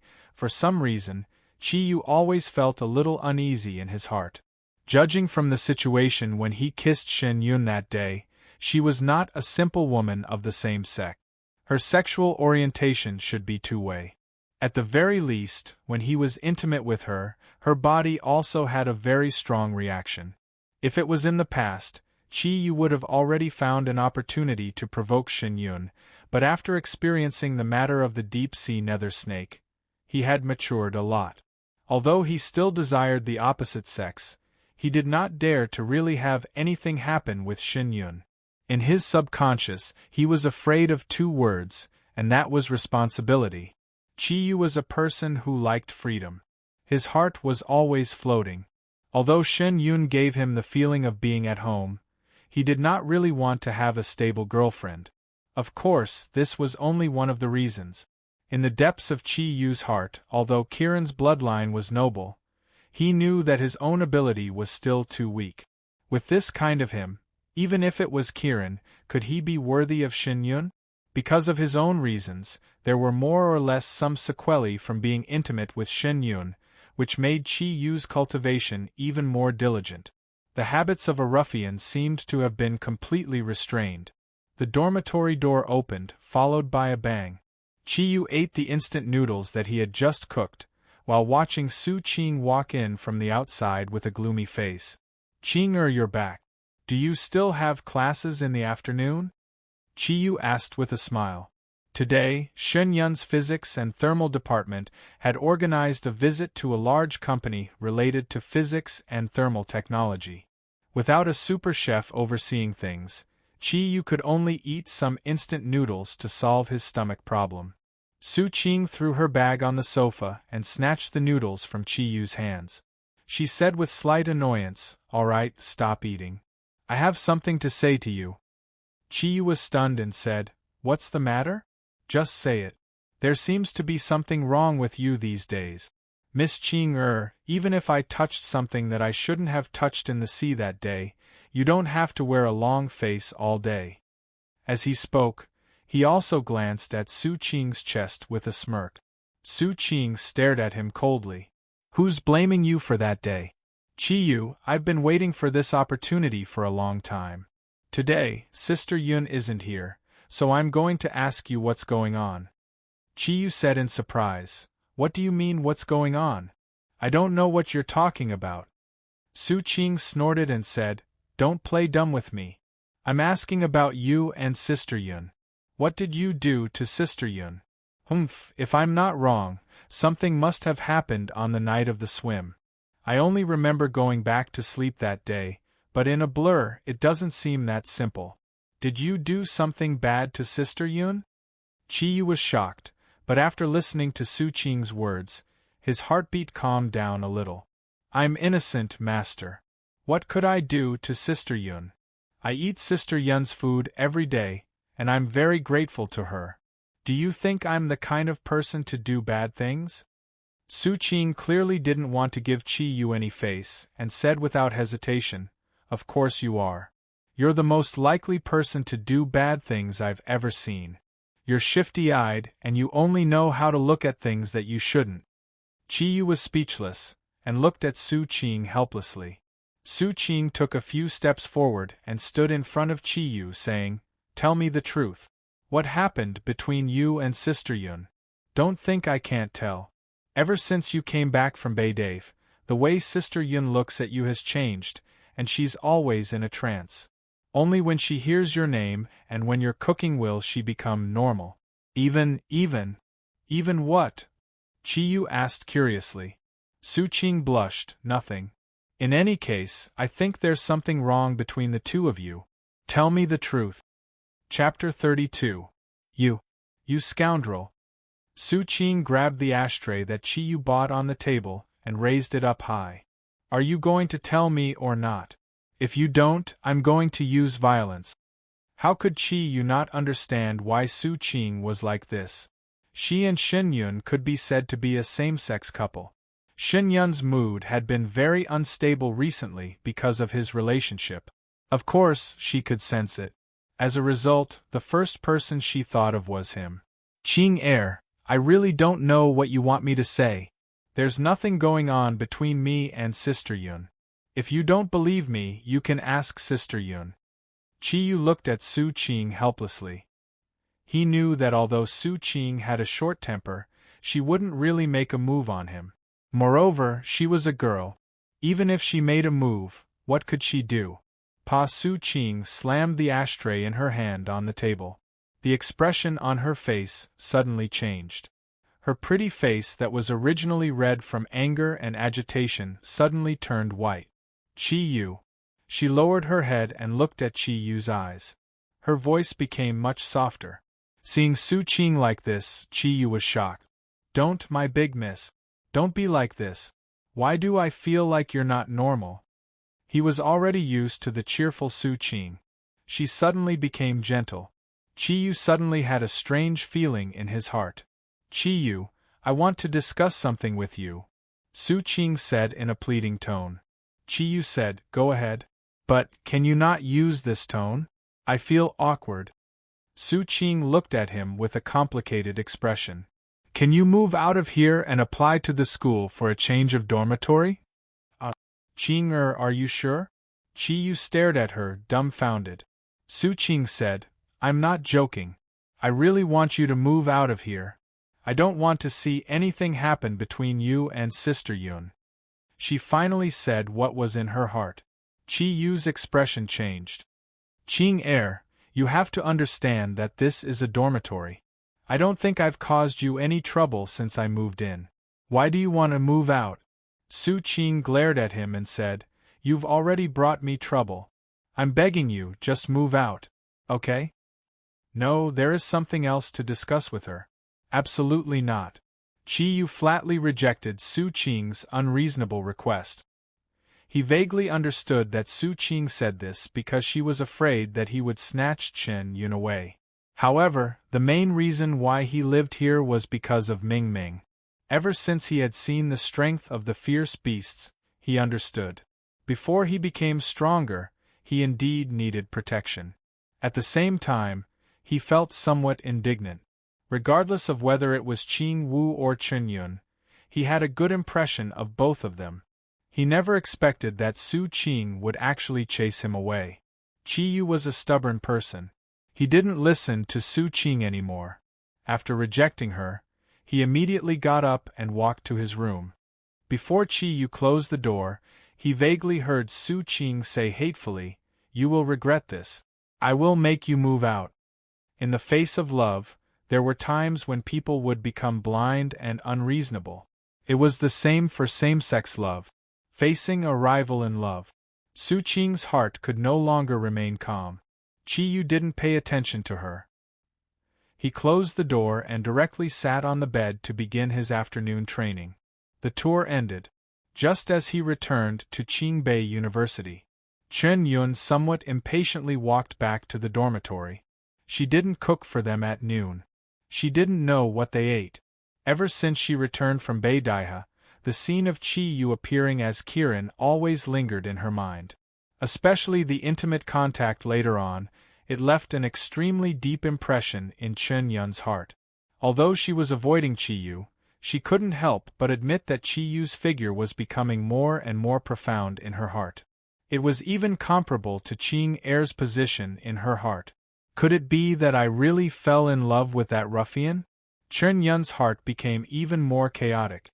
If that was really the case, then how was she going to face Qing-er? Unknowingly, she had already walked to the dormitory.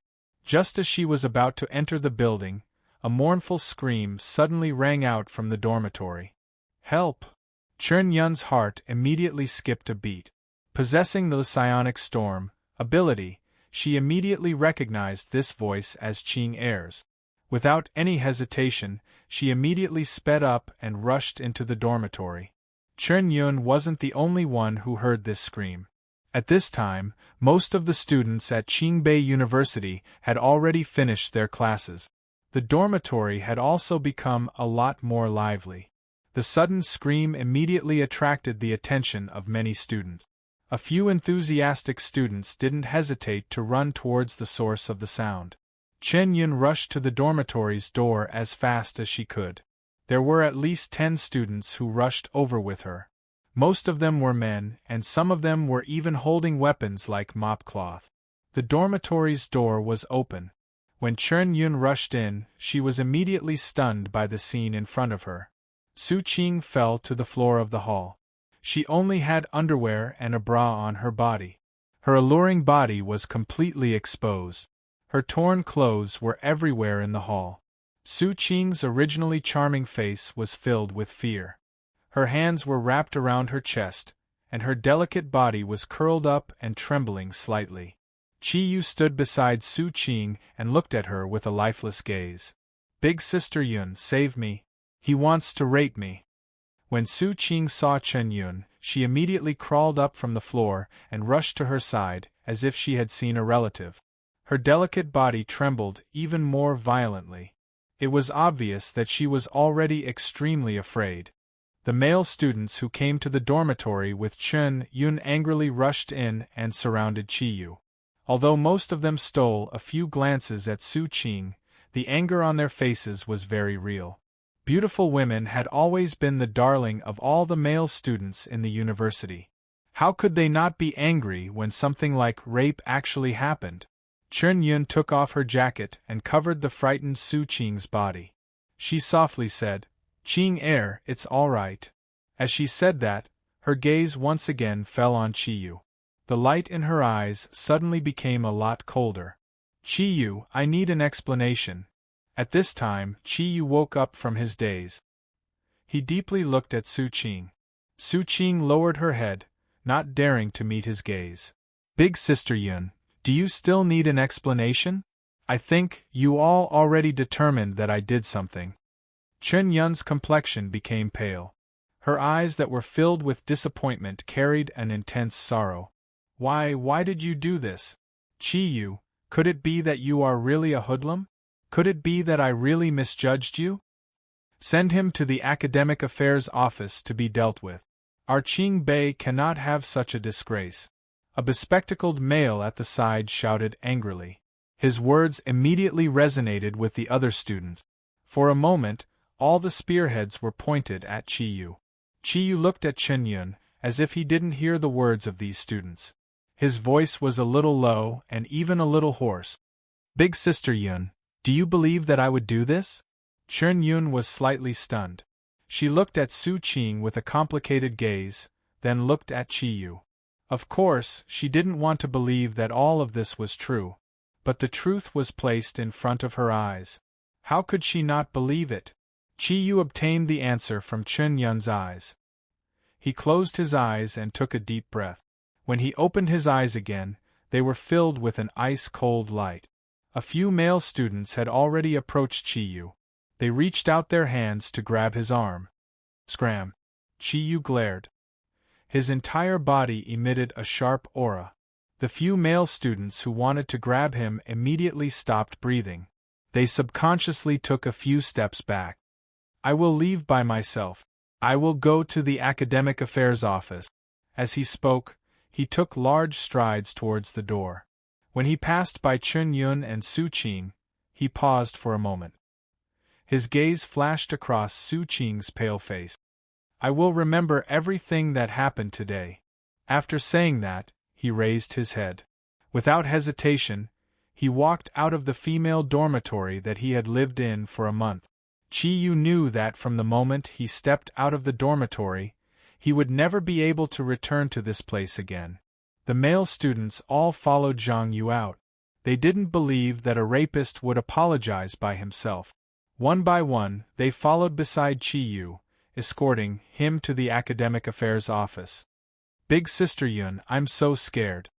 Seeing that everyone had left, Su Qing threw herself into Chen Yun's arms and sobbed. Chen Yun hugged Su Qing and softly comforted her. "Qing, take it easy. Everything is over. Big Sister Yun will protect you." Su Qing's arms around Chen Yun tightened. "Big Sister Yun, promise me. Don't leave me. Never, okay?" Chen Yun's eyes flashed as he said in a deep voice, "Qing, look into my eyes." Su Qing subconsciously raised her head. Because of crying, her eyes were already somewhat red and swollen. When she saw Chen Yun's clear eyes, she couldn't help but lower her head, not daring to look at him. Chen Yun softly said, "Qing do you know what Chi Yu's underground scene is like?" Su Qing blankly shook her head. Chen Yun said, "Qingbei University is one of the famous universities in our Yanhuang Republic. With such a scandal, the school will definitely pay attention to it. With so many people testifying, the best outcome would be for Qingbei University to expel him from the school. If the school is a bit stricter, they can even send him to the public security office and punish him. If that's the case, Chi Yu's life will be ruined." Su Qing raised her head in shock. "Ah, how could it be so serious?" Chen Yun indifferently said, "This is inevitable. Rape is a serious crime. Qing I want to hear what you have to say. Did Chi Yu really want to rape you? Although his usual hooligan habits are very heavy, through the results, you and I both understand that he at most has a flowery mouth. His mouth is a bit bad, and his eyes look at us. But we've lived together for a month, when did he really have any improper actions?" Sister Yun, looking at Su Qing's flustered gaze, Chen Yun had already gotten his answer. He forcefully suppressed the anger in his heart. "Qing how could you do this? You've disappointed me too much." After saying that, he turned around and walked towards the door. Su Qing pulled Chen Yun back and mournfully said, "Sister Yun, I just don't want him to snatch you away. Sister Yun, I can't be without you. I can see that you already have a good impression of that hooligan. I don't want." Chen Yun's voice became a bit colder. "Qing I know you treat me well. We've always had that kind of relationship. But what you're doing isn't good for me. Instead, it's pushing me further away from you. Don't you understand?" Su Qing's delicate body trembled as she said, "Then what should I do now for you to forgive me?" "Sister Yun, I'm really afraid. I'm afraid that you don't want Qing anymore. How about I go with you to the Academic Affairs office and explain things clearly?" At noon, after Chi Yu rejected her request, Su Qing's heart was like a ball of fire. Under the situation of jealousy, she immediately thought of a way to achieve her goal. The clothes that were torn were prepared by her in advance. When Chen Yun walked downstairs, Su Qing had been watching from the window. Seeing that Chen Yun was about to enter the building, she immediately put on a good show. This was the scene that Chen Yun saw afterwards. Hearing her exclamation, Chen Yun quickly returned to the dormitory. When Chi Yu heard her voice, he naturally ran out of his room to see what had happened. Everything was within Su Qing's calculations. However, when she saw that Chi Yu had resolutely left the dormitory, she didn't know why, but her heart didn't feel happy. Instead, she felt a constant twitching pain.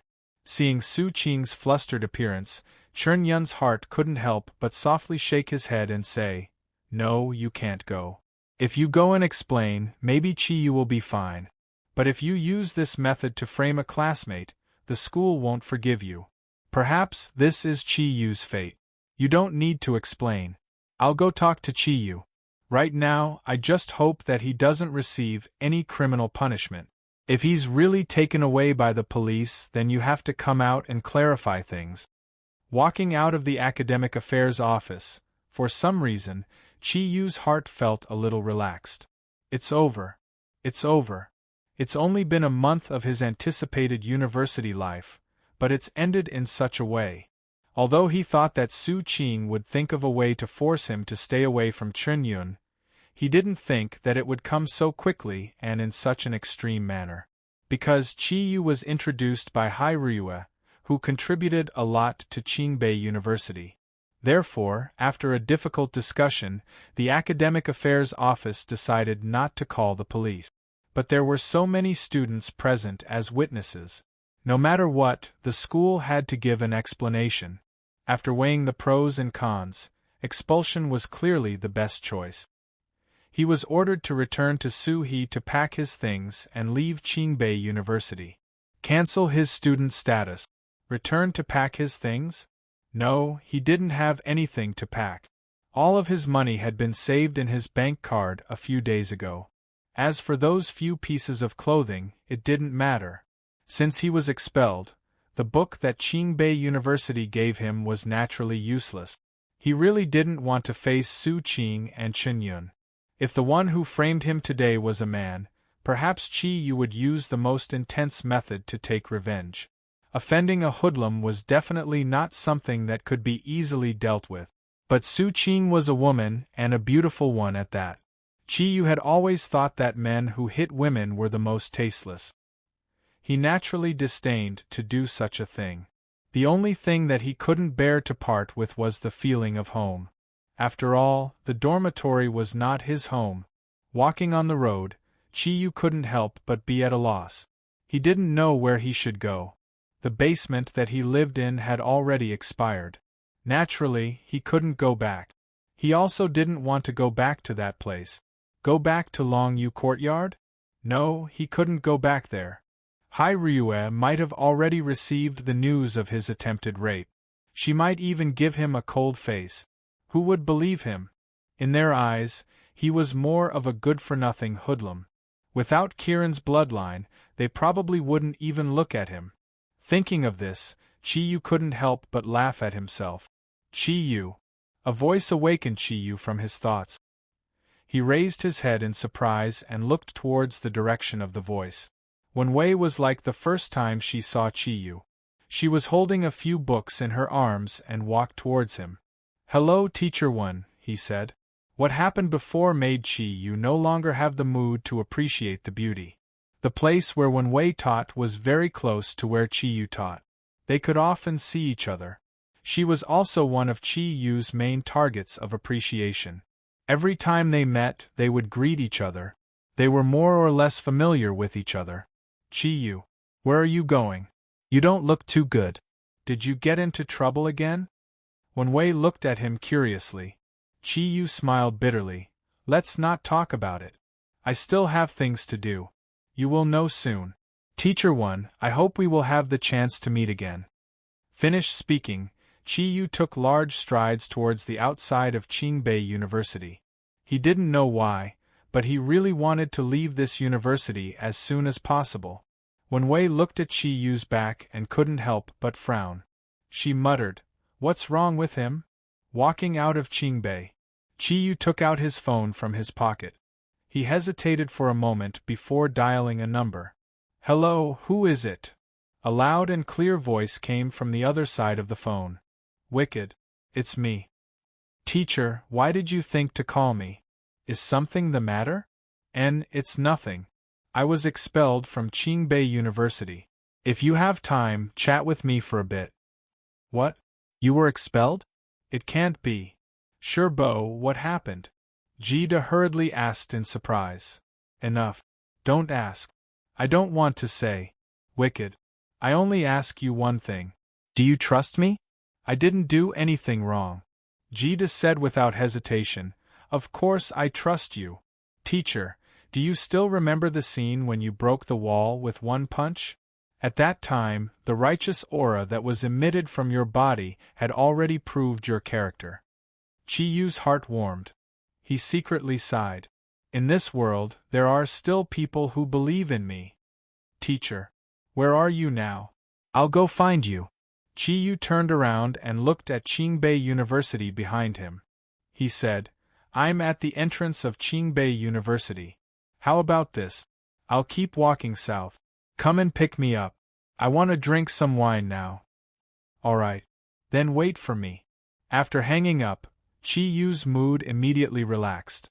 He didn't expect that there would be a friend who trusted him when Vol wasn't here. Just at this time, Qi Yu's phone rang. He lowered his head and looked at the number. It was Shen Yun. Qi Yu hesitated for a moment. In the end, he still pressed the button to hang up. He didn't want to listen to any criticism right now. Shen Yun stood at the entrance of the administration office. Hearing the busy tone on the phone, she couldn't help but feel anxious. Qi Yu, why didn't you pick up my call?" When she rushed over, Qi Yu had already left. Qingbei University was so big. She could only call Qi Yu first. Her heart slightly moved. Since he was expelled, would he go back to pack his things? Thinking of this, Shin Yun didn't call again. She hurriedly ran towards the dormitory. Just as he hung up, his phone rang again. Looking at the number on it, Chi-Yu couldn't help but frown. The call was from Hai-Ryue. Just by looking at this number, Chi-Yu could imagine her roaring voice. This time, he hung up even faster. Just as Hai-Ryue's call was hung up, Su Dong's call came. Chi-Yu raised the phone in his hand angrily. However, he hesitated for a moment. In the end, he didn't throw it down. After all, this phone was given to him by his best brother, Vol. He sighed and turned off the phone. Walking aimlessly on the street, Chi-Yu suddenly felt very disappointed. He originally thought that he already had a few friends. However, because of today's matter, they were no longer friends. Perhaps it was a mistake for him to become the king of life Ken guardian gods. As he smoked one cigarette after another, he suddenly felt that there was no point in cultivating hard these past few days. He didn't walk alone for long. A car horn suddenly sounded, scaring Chi-Yu. When he turned around, he saw Jida, who had a mountain-like figure, had already jumped down from his off-road vehicle. "Master!" Jida called out to Chi-Yu. He was already in front of him. Chi-Yu glanced at him as a trace of a smile appeared on his face. His heroic spirit soared to the heavens as he said, "Since you can come, I will treat you as a good brother. Don't ask anything. Come, let us brothers drink." Jida only said one word, "Okay." They didn't drive. Instead, they walked along the street. Chi-Yu's originally bleak figure seemed to be filled with vitality again. The next day, when Chi-Yu woke up from his sleep, he felt a splitting headache. He couldn't remember what happened last night. He only vaguely remembered that he and Jida found a small restaurant, ordered a few dishes, and drank to their heart's content. Chi-Yu also didn't know how much he drank. He didn't know if he was happy or in pain when he drank. He only remembered that he drank until he passed out. Shaking his head hard, Chi-Yu's consciousness became a little clearer. With a turn of his mind, the water thundercloud force in his body flowed along his meridians. The cool air flowed upward, and he immediately felt a little better. Chi-Yu found himself in Jida's car, and Jida was driving. Jida was driving on the road. He didn't know where they were going. "Jida, where are we going? You didn't seem to drink any less than I did yesterday. Can you still drive?" Jida turned his head and smiled. "Master, it's best if you don't discuss the issue of alcohol tolerance with me. This thing is innate. I see that you're in a bad mood. Why don't I take you somewhere to relax?" "Relax? Where to?" "The Sun Nation," Jida replied. "What? To the Sun Nation?" Chi-Yu suddenly woke up. "We're going to the Sun Nation for a mission. You don't have to go to school anyway, and there doesn't seem to be anywhere to go.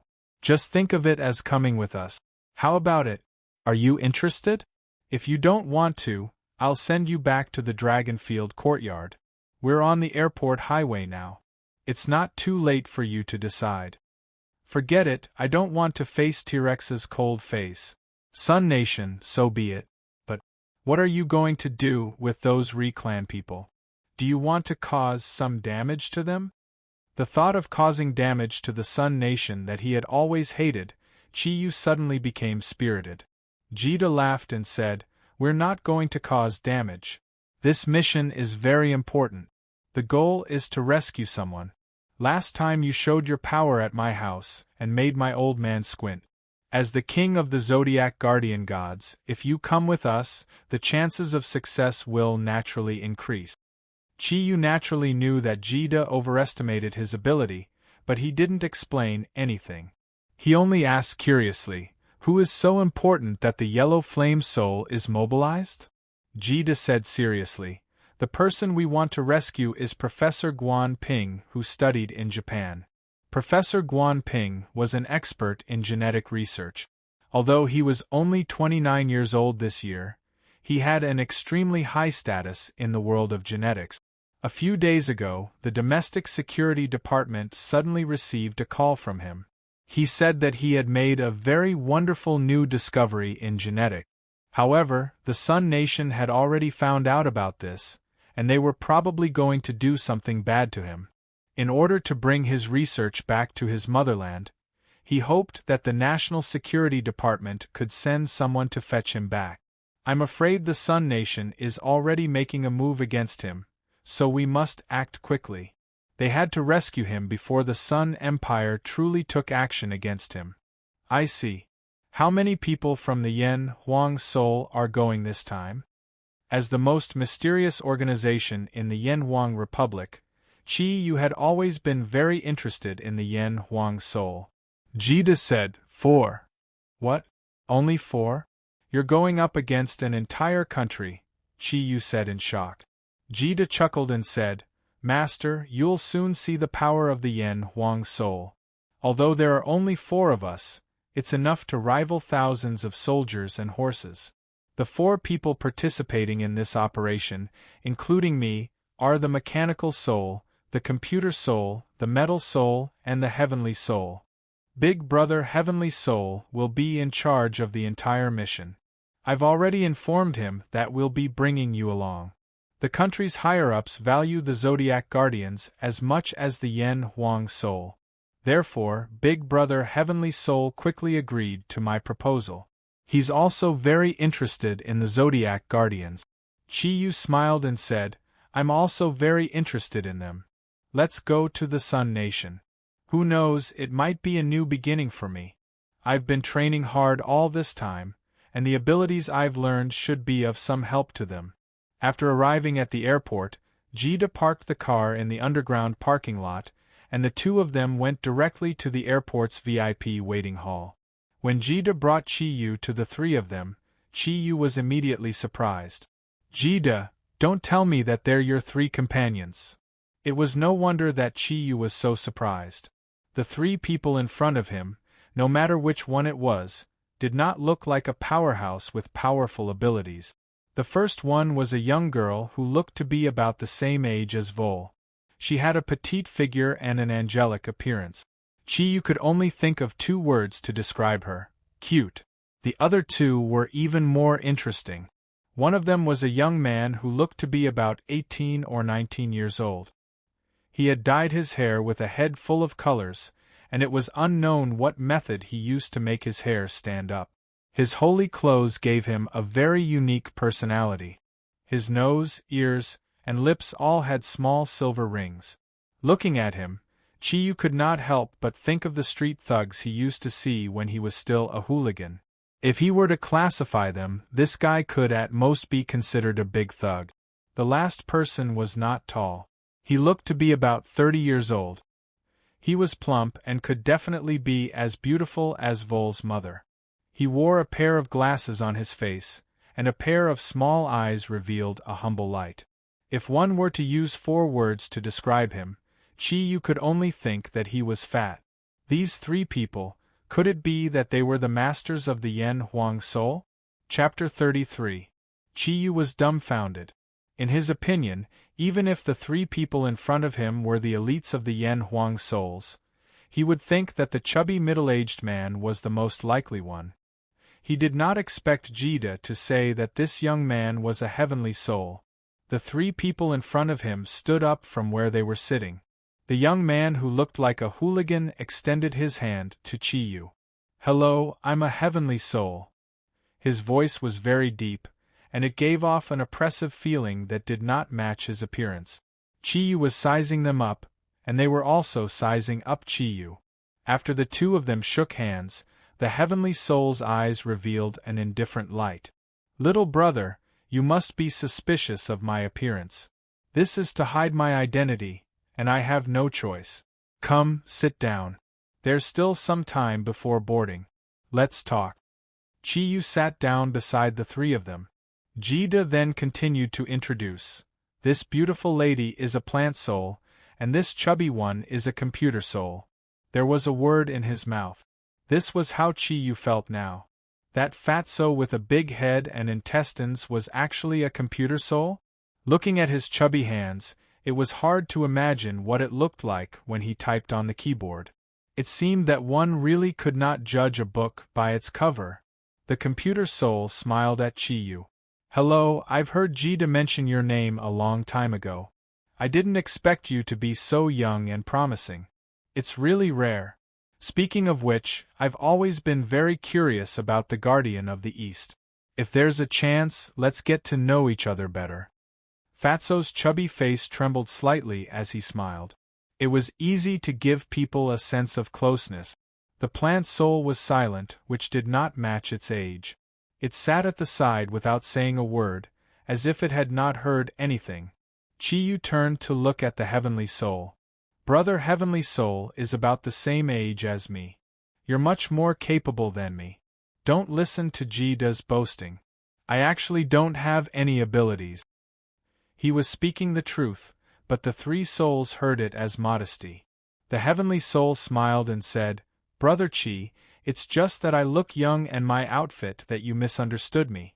In fact, I'm already 35 years old this year. I've heard the boss speak highly of you.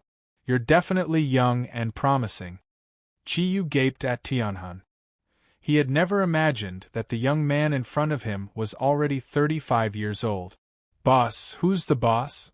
Jida winked at Chi-yu, chuckled and said, Master, what do you think? Chi-yu's heart jolted, and he immediately understood. The boss that Tianhun mentioned was probably Jida's father, General Ji. Tianhun smiled and said, Since we're all on the same side, and Brothers Chi is here to help us complete the mission, let me give Brothers Chi a brief introduction to the structure of our Yellow Flame Soul. In the Yen Huang Soul sect there was no hierarchy. Everyone was brothers and sisters. Among them Tian, Di Xian, and Huang were the captains. I'll be in charge of the mission this time. We've already received detailed information from the Sun Nation. It won't be easy to rescue Professor Guan Ping. Professor Guan Ping is now under strict surveillance, and we've lost contact with him. We don't know how the situation has developed. This mission is dangerous, and it's our first time working together. If there's any danger, Brothers Chi must protect yourself first. Chi-yu thought to himself, I'll protect myself even if you don't want me to. After all, my life is more important.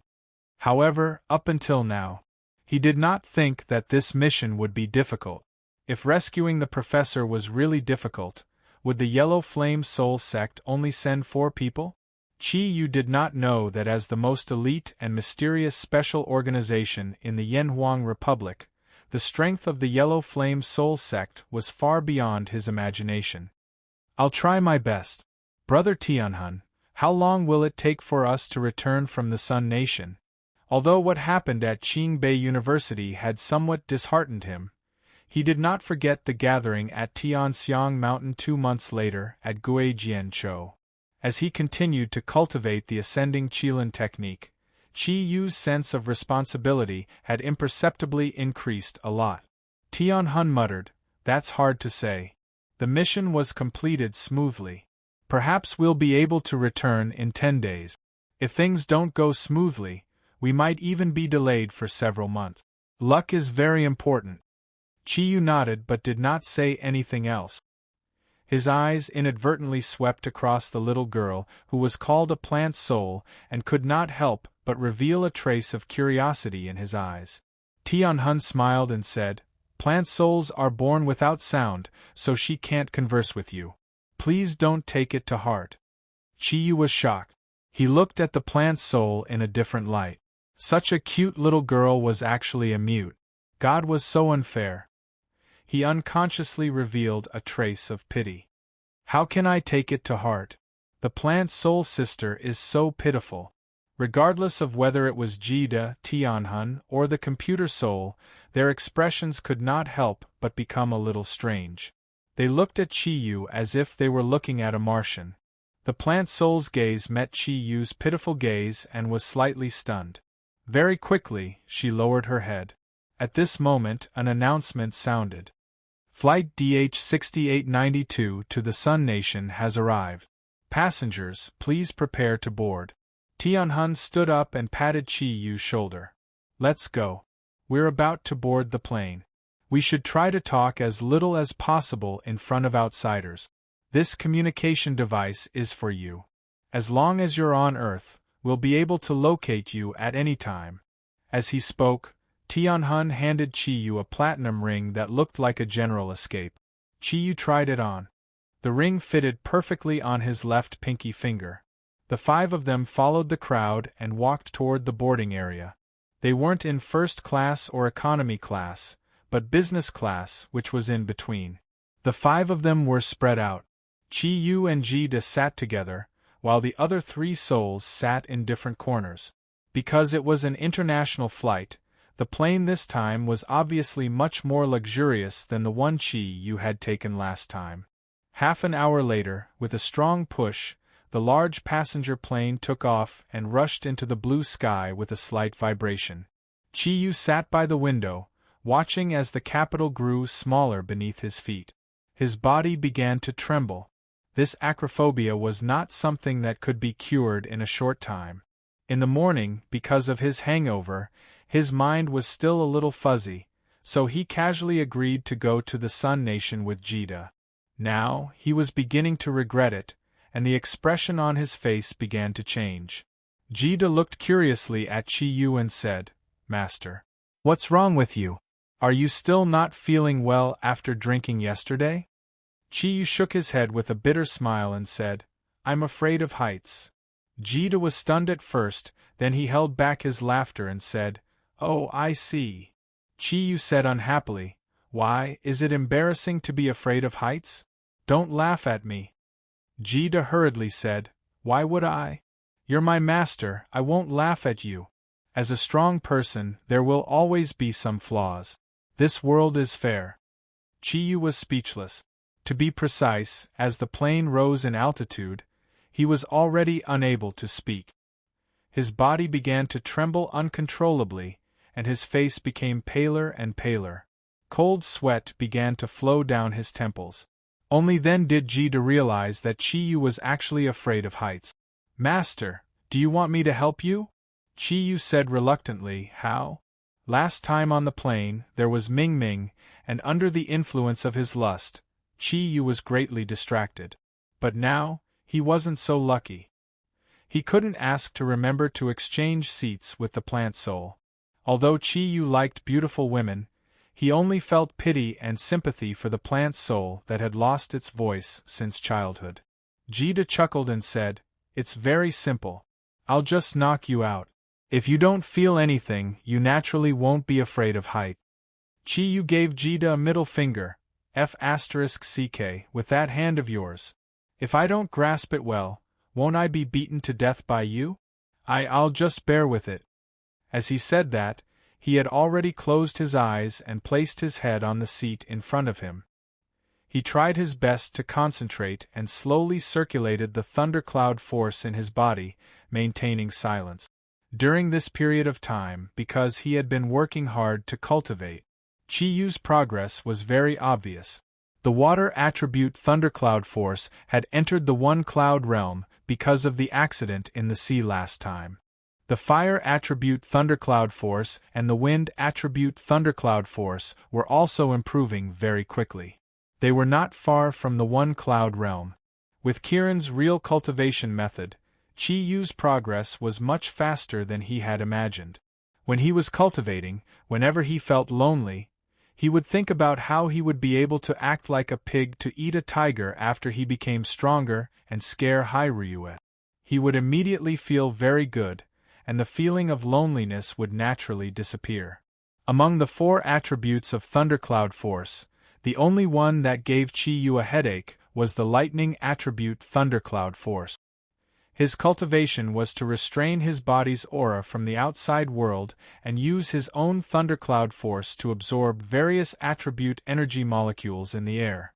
Other than the thunderstorm weather, there were very few lightning attribute molecules in the air, so the progress of cultivation was much slower. In order to cultivate the lightning attribute thundercloud force, he even wanted to touch the electric door, but when he thought that he might be electrocuted into an idiot, he had to give up. Therefore, the lightning attribute thundercloud force was the slowest to improve. If it wasn't for the fact that he had to upgrade the 4 attributes of thundercloud force at the same time to continue to improve, he had even planned to give up the cultivation of thundercloud force. With the continuous operation of the thundercloud force, Chi Yu's heart gradually calmed down. The thundercloud force combined with nature and constantly improved Chi Yu's body during the operation. The essence of heaven and earth restored the discomfort he felt last night because of drinking, and gradually made him produce a full power of thundercloud force. Looking at the 4 colors of light running in his body, Chi Yu's heart entered an ethereal state, which made him feel much more comfortable, and he temporarily forgot the fact that he was high in the sky. After an unknown amount of time, Chi Yu, who was cultivating, suddenly felt that there were changes in the outside world. In self-protection, after completing a cloud cycle of cultivation, he woke up from his half-asleep state. As soon as he woke up, he found that the plane was slightly trembling, and his heartbeat suddenly accelerated. He looked at Jida, who was beside him as if nothing had happened, and said, "What's wrong? Why is the plane shaking?" Jida said, "Master, wake up. It's okay. It should be a natural phenomenon that occurs through the thunderstorm cloud. Just go through the clouds and everything will be fine. If you are not feeling well, continue to sleep. I'll let you know." Chi Yu's heart, which had finally calmed down, could not help but become anxious again because of the plane's shaking. He opened the small window beside him and looked out. With this look, he could not help but feel an intense fear of height. It was daytime for Ming Ming, but it was actually dark outside the window. Wuji could only see the situation around the plane. The most frightening thing was that there was actually a faint flash of lightning in the dark clouds. The lightning element in the air was obviously many times stronger than usual. The plane flew through the dark clouds, and the shaking gradually became more and more intense. "Attention, dear passengers! Attention, dear passengers! Due to the sudden appearance of the dark clouds, please fasten your seatbelts and prepare to use oxygen masks to breathe. The plane will temporarily shut down all entertainment systems. It will be restored after flying out of the clouds. Do not worry, this is normal." The voice of the broadcast sounded very pleasant, and it was repeated in English and Sun language. Hearing this, Chi Yu let out a long breath, and the worry in his heart was slightly relieved. Jida frowned and muttered to himself in a low voice, "It's actually so serious. How can it be? Did the plane not receive the weather forecast before taking off?" Chi Yu was stunned and said, "What, serious? Didn't they say it's fine?" At this moment, the plane had already darkened, and all the lights were naturally turned off, plunging the plane into darkness. Jida said, "Master, this is just the flight attendants comforting the passengers in the plane to prevent a riot. Turning off the power and entertainment systems in the cabin is only done under special circumstances. It seems that the clouds outside have already greatly affected the plane. How unlucky! Master, if anything happens later, you must stay by my side." Hearing Jida's words, Chi Yu's heart, which had just calmed down, immediately tensed up again. F***CK.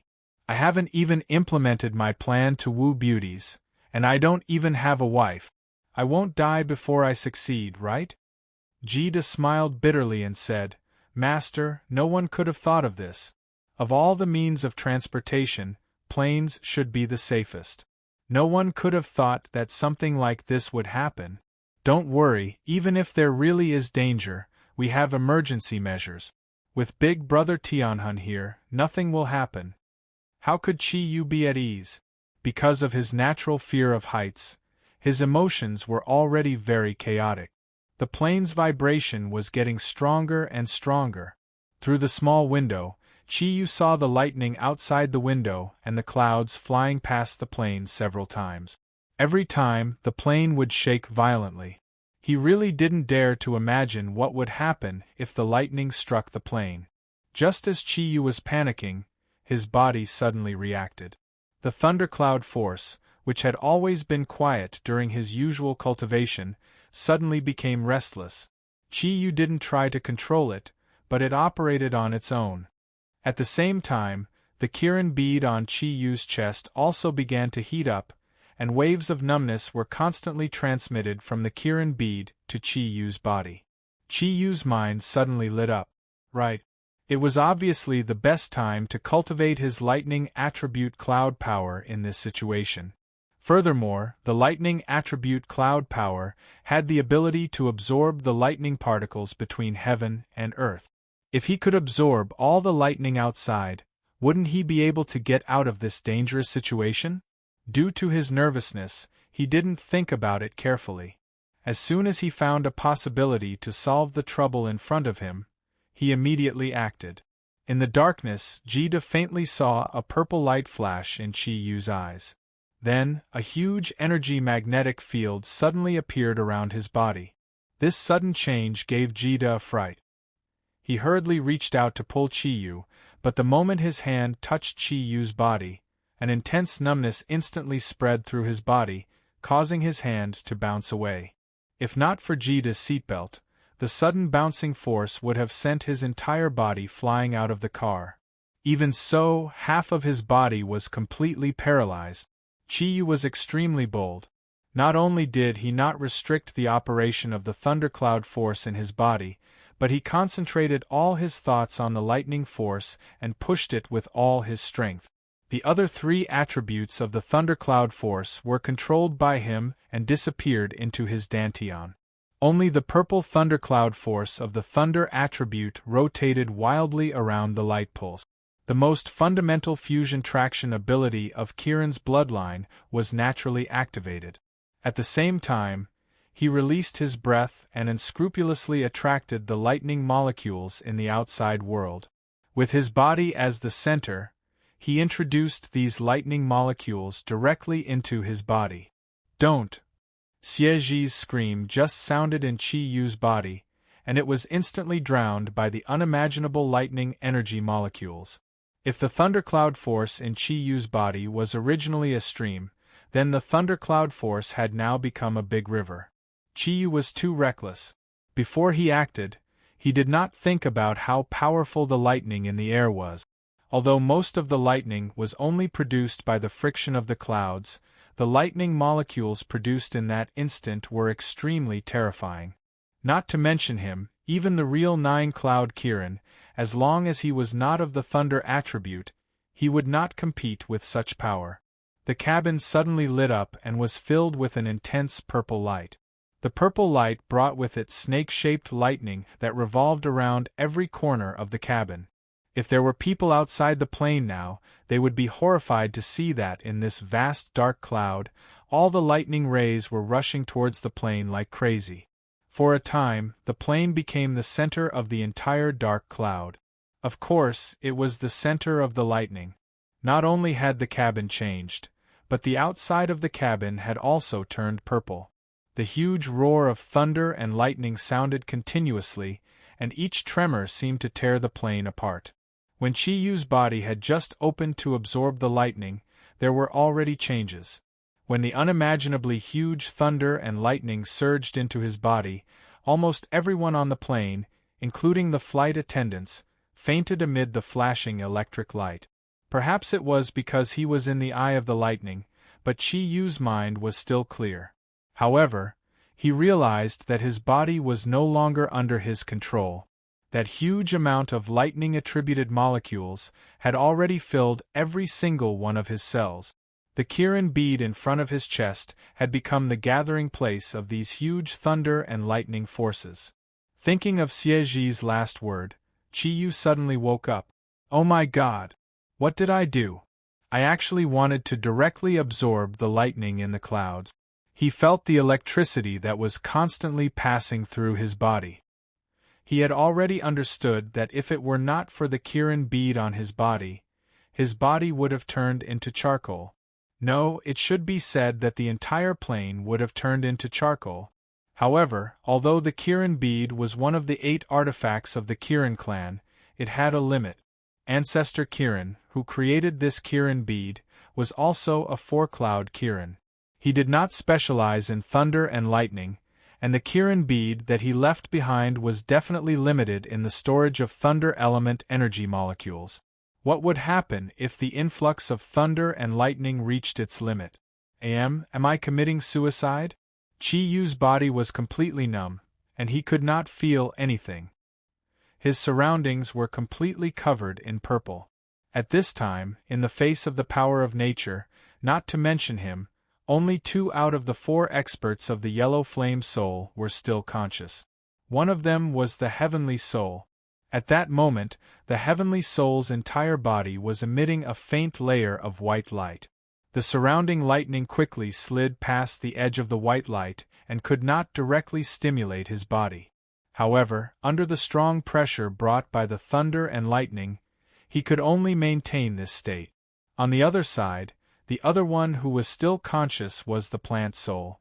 In the darkness, no one could see that the skin of the plant soul had turned dark green, and there was a faint green light in its eyes. Some plants in nature were naturally insulated from electricity. As a plant soul, it had obviously mastered the secret. Unfortunately, regardless of whether it was the Heavenly Soul or the plant soul, they could only barely protect themselves. They did not understand what exactly had happened on the plane. Now, the altitude of the plane was continuously descending, but the surrounding thunder and lightning had no intention of letting go of the plane. If it were not for the layer of purple light surrounding the plane, the entire plane would have turned into charcoal. Chi Yu's body was completely stiff.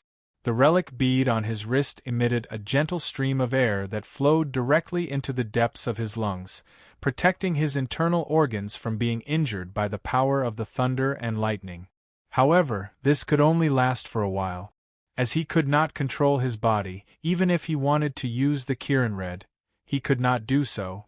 Furthermore, the energy of the Kirin Red was fire. Its influence on the thunder and lightning was negligible, and it might not be able to defend against it. The purple lightning continued to surge, and the image of the Kirin on Chi Yu's body had completely turned purple. Even the black and silver horn was dyed with a layer of purple light. Meanwhile, the Kirin bead in front of his chest had started to tremble continuously. The power of the thunder and lightning that surged into his body was too fast. Not only was he digesting it, he was also reaching his limit in terms of storing it. The Kirin bead was an energy molecule with an amplification attribute. The artifact that increased the speed of Kirin's cultivation was not an artifact that stored energy. If it were not for the fact that the ancestor of Kirin who had created it was extremely powerful, the Kirin bead would have been damaged by the extreme thunder and lightning. It was now completely one with Chi Yu. Thus, it was equivalent to replacing Chi Yu to absorb the massive thunder and lightning that had suddenly appeared. If it was another divine beast, a ferocious beast, or a Zodiac guardian, none of them would be able to do what Chi Yu was doing. One of the reasons why Kirin's cultivation speed was fast was that his speed of absorbing energy molecules from the outside world was far faster than other ancient giant beasts. Only Kirin could directly guide and absorb the energy molecules in the air. Ordinary ancient giant beasts needed a long time to transform after absorbing the essence of heaven and earth. However, after Kirin absorbed it, he only needed a simple process of convergence to directly turn it into his own energy. This was also the reason why Kirin could become the king of the divine beasts. Chi Yu was not Kirin. However, he had inherited the purest Kirin's bloodline. His current strength could not be compared to the ancient Kirin at all. However, the absorption ability of Kirin's bloodline existed. Normally, even if he wanted to, he would not be able to absorb such a huge amount of energy molecules at once. However, the situation this time was extremely special. He suddenly activated his Kirin's bloodline according to the cultivation method of the ascending Qilin technique. All of a sudden, his body became the center point, and the thundercloud force in his body became the source of attracting the lightning in the sky. 2 weeks ago, when he was in the sea, there was a situation where the water thundercloud force accelerated the absorption. The reason why the water element energy molecules fluctuated so strongly at that time was mainly because of the appearance of the 9 deep-sea nether snake. However, water was a kind of gentle energy molecule. It was completely different from the lightning element. Although its fluctuation was strong, it was not destructive. Among all kinds of energy, lightning could be said to be the most violent one. The electric charge produced by lightning itself had a strong attraction force. Therefore, the scene that happened before him suddenly appeared in a special situation. Chiyu was right. If it was not for Kirin's bead, he would have been dead the moment the huge amount of lightning force surged into his body. Not only that, but the entire plane would also be destroyed. Kirin's bead temporarily became a special carrier for his body. Under such a special situation, Kirin's artifact, which had the soul and bloodline of its ancestor, automatically protected its master. It absorbed a large amount of lightning energy that Chi-Yu could not withstand, which allowed Chi-Yu to survive temporarily. However, this was not enough to solve the crisis before him. The weather forecast did not predict the thunderstorm this time, which was a huge mistake and also a bug in technology. This storm was formed by the combination of several warm and humid air currents. Originally, these air currents would not have met. However, a gust of cold air suddenly blew in from the west. Under the stimulation of the cold air, the weak air currents changed directions at the same time, deviating from their original trajectories and meeting in the air. Under the constant stimulation of the cold and warm air, coupled with the condensation of water vapor in the air, the dark clouds and lightning that Chi-Yu's flight encountered were formed at an extremely fast speed. It could be said that this was a perfect thunderstorm. Although there was no wind, the intensity of the lightning was unprecedented on Earth for decades. Therefore, Chi-Yu's suicidal behavior seemed even more ridiculous. The lightning energy brought about by a perfect thunderstorm could not be calculated with numbers. When Chi-Yu's plane passed by, the perfect thunderstorm had just formed, and the lightning energy was not too strong. Therefore, the plane did not change its flight path and continued to move forward on autopilot. When the flight crew realized that something was wrong, the plane had completely fallen into the perfect thunderstorm and could not extricate itself.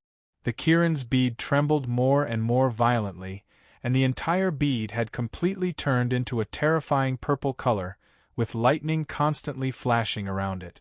That incomparably huge power of thunder and lightning attacked its endurance again and again. Chi-Yu did not give up. He endured the discomfort in his body, and with the help of the gentle energy emitted by the relic bead, he tried his best to use his mind to control the other 3 types of thundercloud force in his body to dissolve and absorb the incomparably huge lightning energy molecules. He knew very well that only by sharing the lightning energy with the Kirin bead as much as possible could he have hope of survival. Unfortunately, after all, Chi-Yu was only the successor of Kirin, who had not even reached the first cloud. How much could his body absorb? As the load continued to increase, blood oozed out of his 7 orifices at the same time, and the lightning energy stimulated every cell in his body again and again. The plane could no longer be controlled by humans.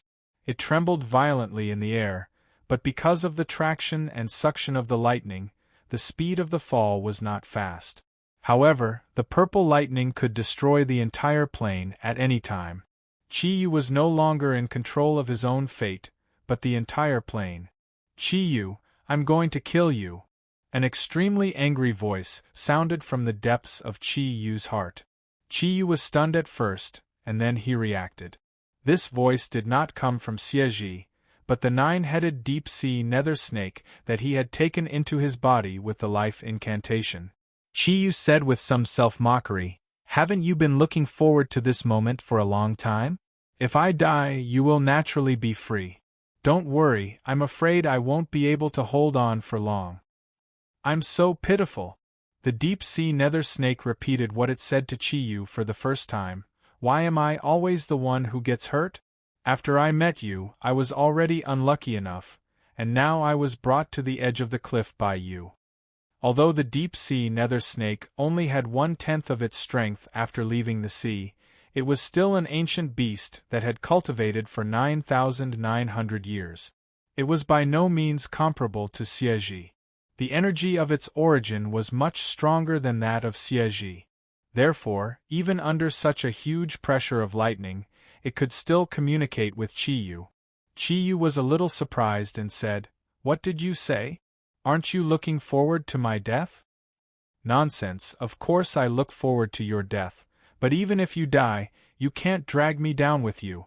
Do you think that in this situation, if you die, I can still live?" When the deep-sea nether snake said this, it seemed even more angry. Chapter 34. The deep-sea nether snake whimpered, "I am so pitiful. Who did I provoke? Chiyu, you are really my nemesis. I accept my fate. You must treat me better in the future. Otherwise, I will not let you go even if I become a snake ghost."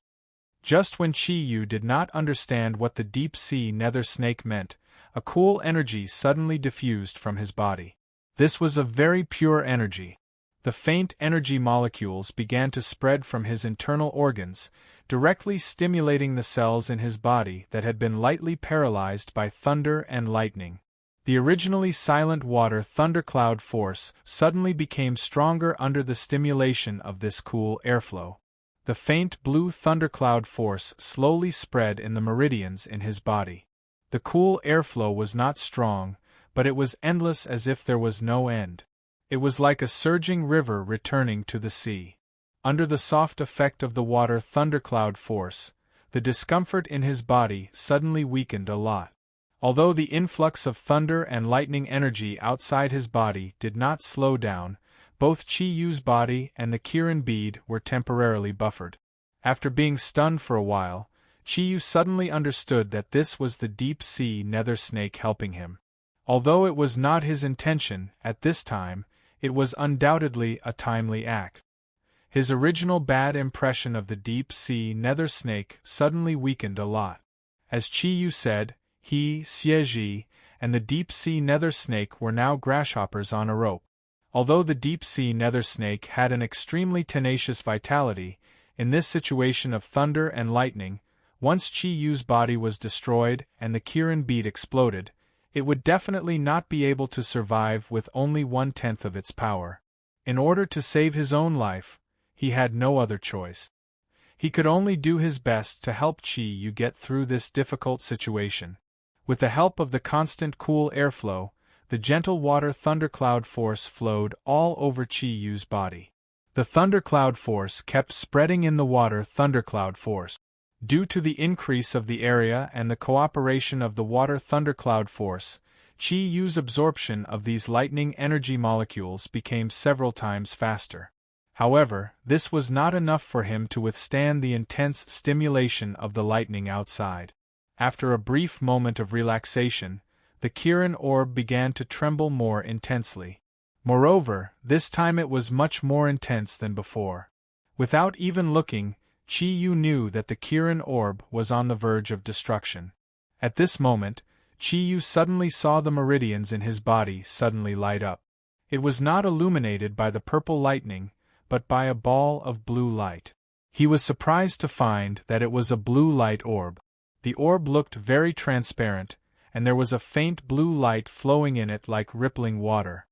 As soon as the lightning energy in his body came into contact with the blue orb, it immediately changed its direction and gave up on the Kirin orb. Instead, it surged towards the blue light orb. Water was the medium of electricity. As long as it was not pure water, it would conduct electricity. Moreover, as soon as the blue orb appeared, it naturally produced a strong suction force.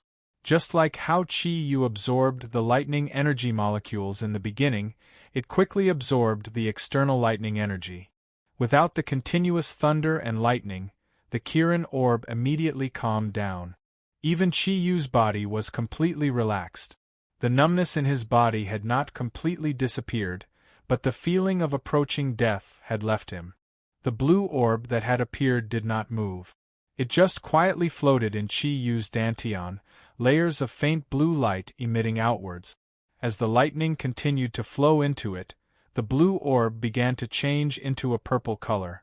However, this seemingly very small light orb was like a vast sea. No matter how large the lightning energy was, it did not hesitate to absorb it into its body. Chi-Yu did not know what this orb was. In his opinion, it might be a magic weapon of the deep-sea nether snake.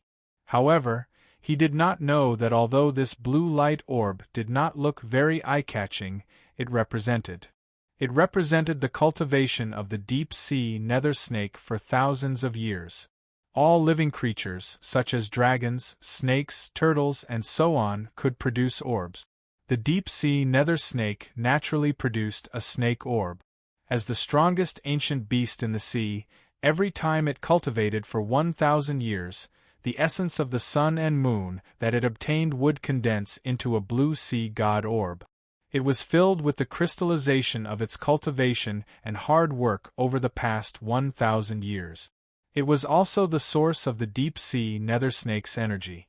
1,000 years of cultivation was nothing to scoff at. Even though it was still inferior to the Qilin bead in terms of effectiveness, it was still an extremely precious item for the deep-sea nether snake. This blue sea god orb was also known as the snake spirit orb. Once it cultivated for 10,000 years and collected 10 snake spirit orbs, it could evolve into a heavenly orb. At that time, the deep-sea nether snake could enter the realm of transcendence and would no longer be bound by the sea. In order to save its life, the deep-sea nether snake had to release its most precious blue sea god orb to help Chi-Yu absorb the lightning at the critical moment. The deep-sea nether snake was of the water attribute. Once its blue sea god orb absorbed the lightning energy, it could no longer be used by it. It was so reluctant to give up its 1,000 years of cultivation. However, under the current circumstances, it could only endure it for the sake of its life.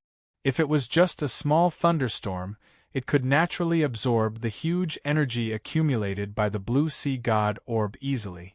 Unfortunately, this time, Chi-Yu's bold behavior attracted a perfect thunderstorm. The blue sea god orb itself stored a large amount of the essence of the water attribute energy. It was not a container. Therefore, although the deep-sea nether snake's 1,000 years of cultivation was very powerful, the lightning energy molecules it could absorb were limited, just like the Kirin orb. However, when the blue orb turned from blue to purple, and the lightning surrounded it, the deep-sea nether snake could not help but let out a scream. Another blue light appeared in Chi-Yu's dantian, continuing the previous work of the blue sea god orb. With the help of the blue sea god orb, Chi-Yu could not help but be overjoyed. He hurriedly restrained his mind and cultivated his thundercloud force according to the ascending Qilin skill. He was definitely being kind. After all, only by absorbing more lightning energy molecules could he relieve some of the pressure on the deep-sea nether snake. However, the cultivation of the ascending Qilin skill was a very mysterious process. The cultivation started from the dantian. When Chi-Yu just started to operate his thundercloud force, the blue sea god orb that had absorbed a large number of lightning energy molecules was sucked into his meridians with a whoosh. It was wrapped by the thundercloud force and flowed along his meridians. It was completely out of the control of the deep-sea nether snake. The deep-sea nether snake was naturally very reluctant to give up his treasure, but he also knew that the blue sea god orb that was full of lightning energy molecules was no longer under his control. Seeing that his 1,000-year cultivation was wrapped by Chi-Yu's thundercloud force and entered his meridians, he could not help but feel a great pain in his heart, but there was nothing he could do. The perfect storm had reached its peak at this time. Purple electric snakes blasted into the plane again and again. Due to the crazy influx of a large amount of electric energy, all the systems of the plane had completely failed. Chi-Yu sat in his seat, and his body was constantly alternating between blue and purple brilliance. Because the blue sea god orb was absorbing the lightning energy molecules, Chi-Yu no longer felt uncomfortable. Therefore, it did not take long for him to enter his usual cultivation state. The thundercloud force continued to flow according to the ascending Qilin skill.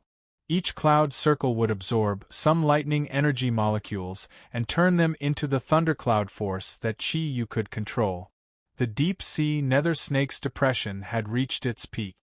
His poor blue sea god orb had just absorbed enough lightning, but it would immediately be absorbed by the thundercloud force that Qi Yu had completed a cloud circle. The blue sea god orb, which was a mixture of water and lightning attributes, immediately broke away from his control and became Qi Yu's.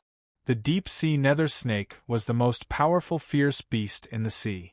Although his body was filled with an evil aura, the serpent bead was the purest source of energy in his body.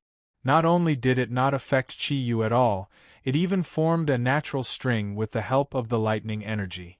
As he cultivated, the violent lightning energy opened Qi Yu's meridians. Then, with the gentle water thundercloud force, the meridians were stabilized and nourished. Qi Yu, who was in the ethereal realm, did not know that with the help of the blue sea god orb, his current cultivation would have a great impact on his future achievements. The deep-sea nether snake felt wronged and pitiful as he counted in his heart, 2. F*ck, it can't be, and 3, I will F*ck again. No. Is there an end to this? What kind of cloud is this? Why is there so much lightning? There are already 7. I am so pitiful. I have the last one. If it still doesn't work, I might as well let him die. Poor me, I lost my 9,000 years of cultivation just like that, The deep-sea nether serpent let out a miserable howl and finally fainted from the mental blow. Perhaps it was because of the Kirin's auspicious sign, when the 9th blue sea god orb absorbed all the lightning and was taken away by Qi Yu's thundercloud force, the plane had already fallen out of the dark clouds. More than 90% of the lightning in the dark clouds had been absorbed by the Kirin orb and the 9 blue sea god orbs. When Qi Yu's Kirin orb suffered the last impact of the lightning, he immediately woke up from his cultivation state. When he opened his eyes, the cabin was still dark, but Qi Yu found that everything in front of him was bright. Although there was no light, he was surprised to find that he could see every corner of the cabin clearly, even if there was a slight change in the texture. The trembling of the plane had become much weaker, and an indescribable huge energy was running naturally in his body. Qi Yu concentrated on his body, only to find that the meridians in his body had completely changed. There was no change in the position of the meridians, but their volume was obviously several times larger than before. At least, that was what he felt when the thundercloud force passed through. If the energy flowing in the meridians was only the thickness of a hair before, it had now become the thickness of a little finger. The meridians, which had obviously become much wider, seemed empty. The 9 blue and purple light orbs were connected by the purple electric light, and they were revolving slowly along with his thundercloud force. His own water cloud power seemed to have unknowingly fused with this flow of energy. Compared to them, the wind and fire cloud powers were countless times smaller. Furthermore, the intensity of the energy was also far inferior. It was currently lying dormant in his dantian. What's going on? Could it be that he was already out of danger? At this moment, the surroundings suddenly lit up. It was not because there was electricity in the cabin, but because the light came from outside the plane. Qi Yu looked out of the plane and was instantly scared out of his wits. He was shocked to find that the plane was gliding towards the ground. Although it was still very far from the ground, it seemed like it was about to crash. F*ck, you're not dead. A strange voice came from the other side of the cabin. There was a layer of white light, and a person stood up from his seat. Qi Yu looked at him and realized that the person who had suddenly stood up was Heavenly Soul, who was dressed like a hooligan. Heavenly Soul's gaze was much dimmer, and his face was abnormally pale. The layer of white light around his body was very weak. He grabbed the back of the chair and looked in Wang Zhong's direction. When he saw that Wang Zhong was also looking at him, his gaze could not help but become strange. All of you wake up. His originally black eyes suddenly turned white, and a circle of white light spread out in all directions with an ice-cold aura.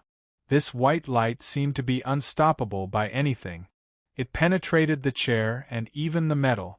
In just a few seconds it had already spread to every corner of the plane. Chiyu could not avoid being swept by the white light. He only felt his brain lighten, and not only did the dizziness caused by his fear of heights disappear, his mind became abnormally clear the moment the white light swept past him. His entire body seemed to have become comfortable. Although the energy in his body was not affected by the white light, this light of clarity caused his mind to be completely awakened. He broke free from his previous confusion. Heavenly Soul's lips moved slightly, and his words rang in Chi-Yu's ears. Let's not talk about what happened just now. You stay here. I'll go to the cockpit and ask the captain to try and restart the plane. The people here have already been swept by my light of clarity. As long as they are not dead, they will wake up very soon. Tell the mechanical soul, computer soul, and plant soul that once the plane is out of control, we will prepare to jump off. Jump? Hearing these two words, Chi-Yu's heartbeat quickened. Although he could already feel that his strength had increased a little, it did not cure his fear of height. Heavenly Soul's figure flashed, and he was already in front of the plane. The moment he left, the entire plane was filled with groans. Jida rubbed his head and sat up straight. What's going on? My head hurts, and my entire body seems to be unable to exert any strength. Chi-Yu said in a low voice, wake up, the crisis is not over yet. We just rushed out of the dark clouds, and the plane is still out of control. Big Brother Tianhun said that once the plane is out of control, we should prepare to jump off. Hearing Chi-Yu's voice, Jida, who had been training since he was a child, immediately displayed the qualities of a soldier. He opened his eyes abruptly, nodded at Chi-Yu, and immediately unbuckled his seatbelt and leaped out. His target was the computer soul. Just as Chi-Yu was about to look for the plant soul and tell her the news, he saw the plant soul stand up from her seat and look at Chi-Yu with her big, clear eyes. There was a mysterious glint in her beautiful eyes, and she nodded at Chi-Yu as if she was hinting something. Chi-Yu was slightly stunned, and he gestured to the plant soul from afar, telling her to be prepared to jump off the plane. The plant soul showed a faint smile, which was rare for her, and nodded at him again before returning to her seat. At this time, the entire plane was filled with groans, and the passengers on the plane were gradually waking up. Although the lightning in the dark clouds was extremely strong, with Chi-Yu as the release point, these passengers were only knocked unconscious by the lightning and did not suffer any fatal injuries. However, the feeling of being electrocuted was not pleasant. Even so, their bodies had become very weak. Each of them sat in their seats, and they would not be able to fully wake up in a short period of time. Chi-Yu had already unbuckled his seatbelt. The light of sobriety that Tianhun had cast earlier gave him hope, although he did not know what would happen if he jumped off the plane. But since Tianhun had said so, he would not do anything meaningless. As long as he could live, everything was good.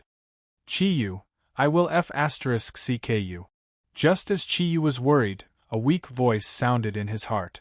This time, it was not the deep-sea nether snake who was scolding him. The weak voice came from Xieji.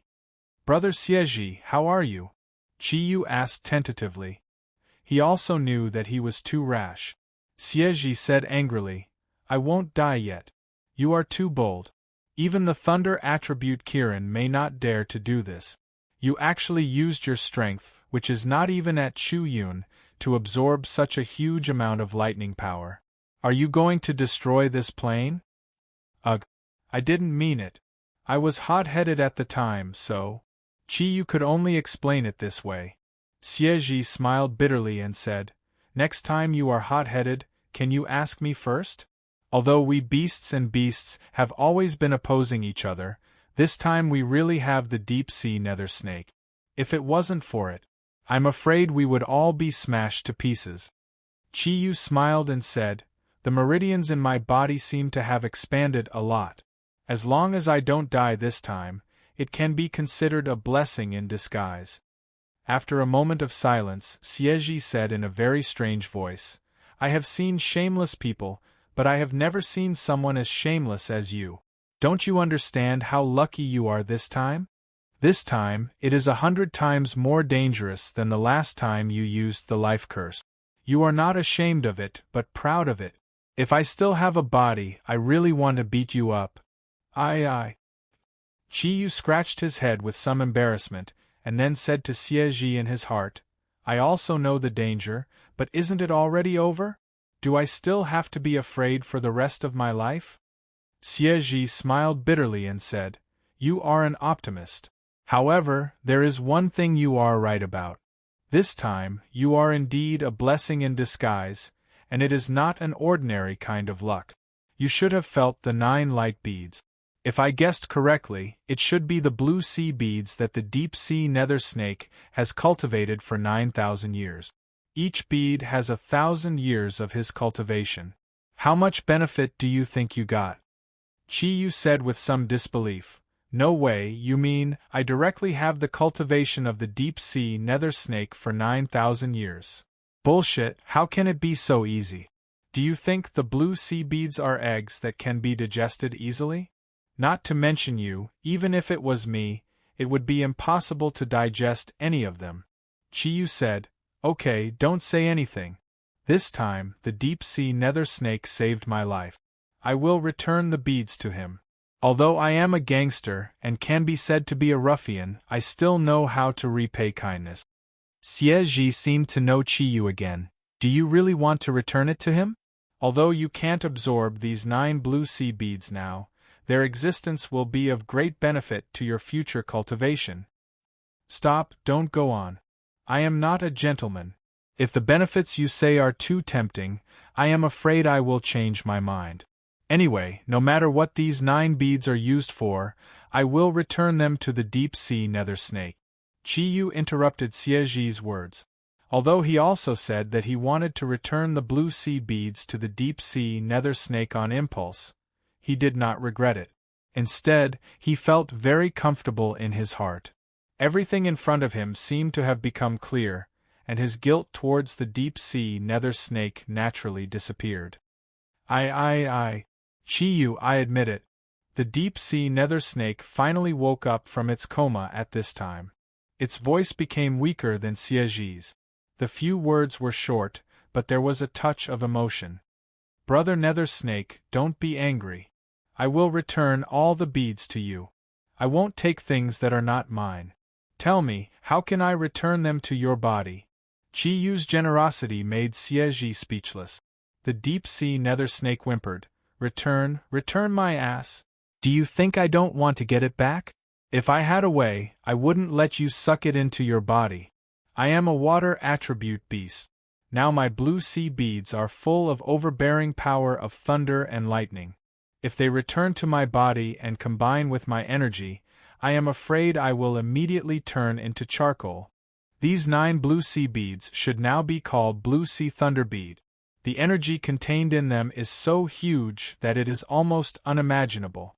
Only a perverted 4-cloud Kirin like you can put it in your body without being hurt. I want it back so badly. Chiyu was stunned for a moment, then he couldn't help but laugh. This is the first time I have encountered something that I want to return but can't. Brother Siege, do you have a way? Siege said helplessly, Senior Nether Snake has lived for more than 9,000 years. His experience is much richer than mine. Even he can't do anything. What else can I do? It seems that this is the will of the heavens. However, don't think that these 9 blue sea thunder beads are really that precious. You have to be careful when you cultivate in the future. If you recklessly activate the energy within them, you'll be severely injured. If you rashly activate the energy in it, as long as one of the beads explodes, then you will die. I am afraid that the power of it is several times greater than that of a nuclear bomb. Chiyu took a deep breath and said, What about me? Are these 9 beads just for show in my body? Siege said, That is not the case. Right now, these 9 blue sea thunder pearls contain lightning and water energy. Every time your cloud energy increases by 1 level, the blue sea thunder pearls will increase by 1 level.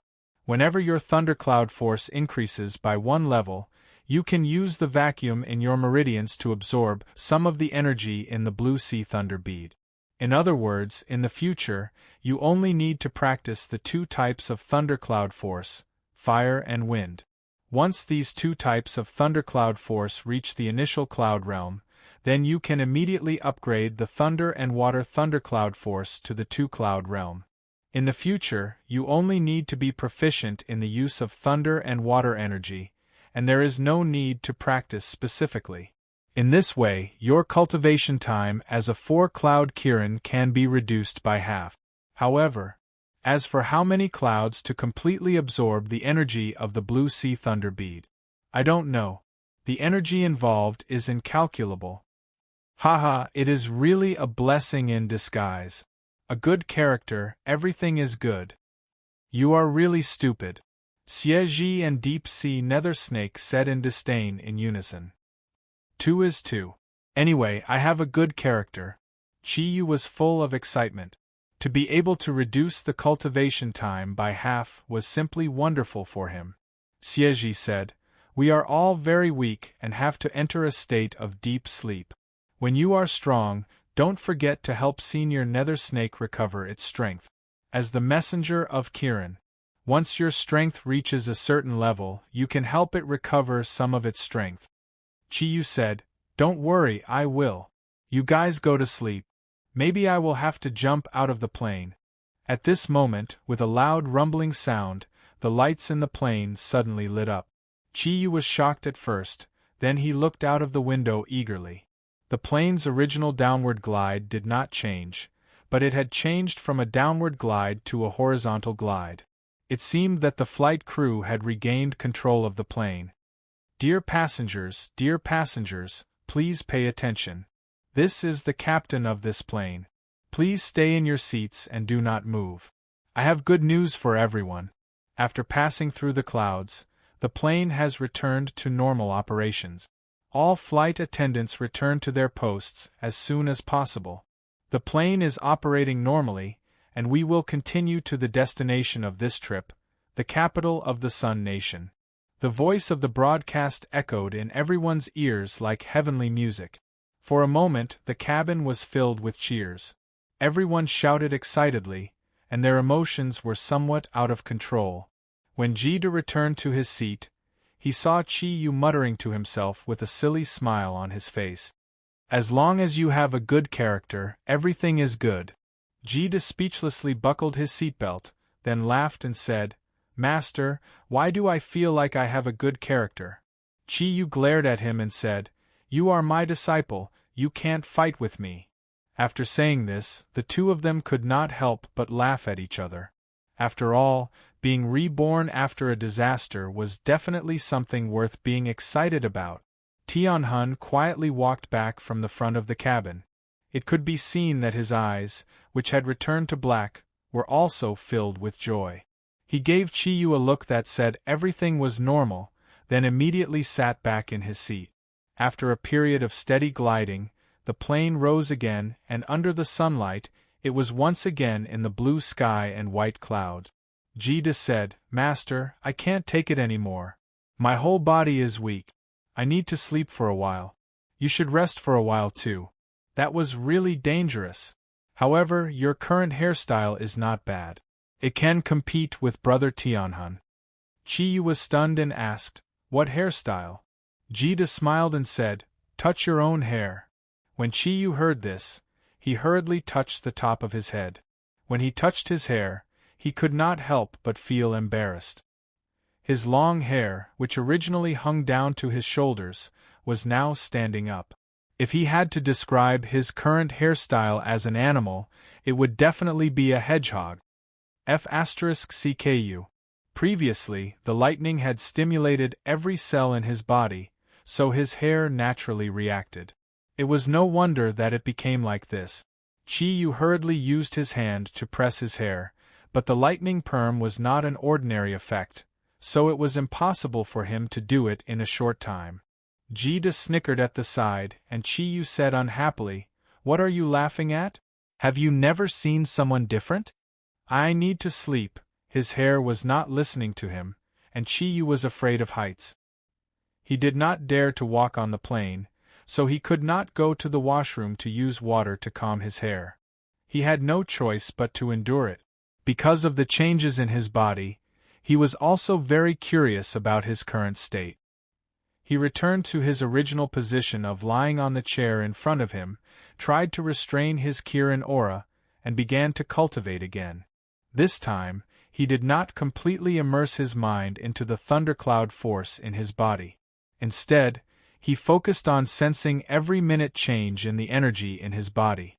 The 4 types of thundercloud force operated at the same time under Chi-Yu's control. The 9 blue sea thunder orbs attracted the water thundercloud force and thundercloud force to the surroundings. Compared to them, the wind thundercloud force and fire thundercloud force were obviously much weaker. Because the water thundercloud force had already reached the initial cloud realm, it was not obvious. However, the thundercloud force that had already risen to the initial cloud realm surprised Chiyu. He quietly tested it and clearly felt that the thundercloud force in his body could produce changes that he could not achieve before. He could already use some simple Kirin technique. Although he was not very comfortable yet, it was only a matter of time. With the previous lesson, this time, Chi-Yu did not dare to be careless at all. He followed the usual cultivation method and operated his thundercloud force. At the same time, he was multitasking. While cultivating, he carefully controlled his Kirin aura so that it would not leak out of his body due to the changes in the thundercloud force. Time often passed quickly when one was cultivating. After another 10 hours of flight, the plane that had escaped from danger finally landed on the tarmac of the Sun Nation's capital international airport. Chapter 35. Jida felt the strange gazes from the other 3 souls. He could not help but cough dryly and pull Chiyu. Chiyu glanced at him and said, "Don't you think so? We were almost done for this time."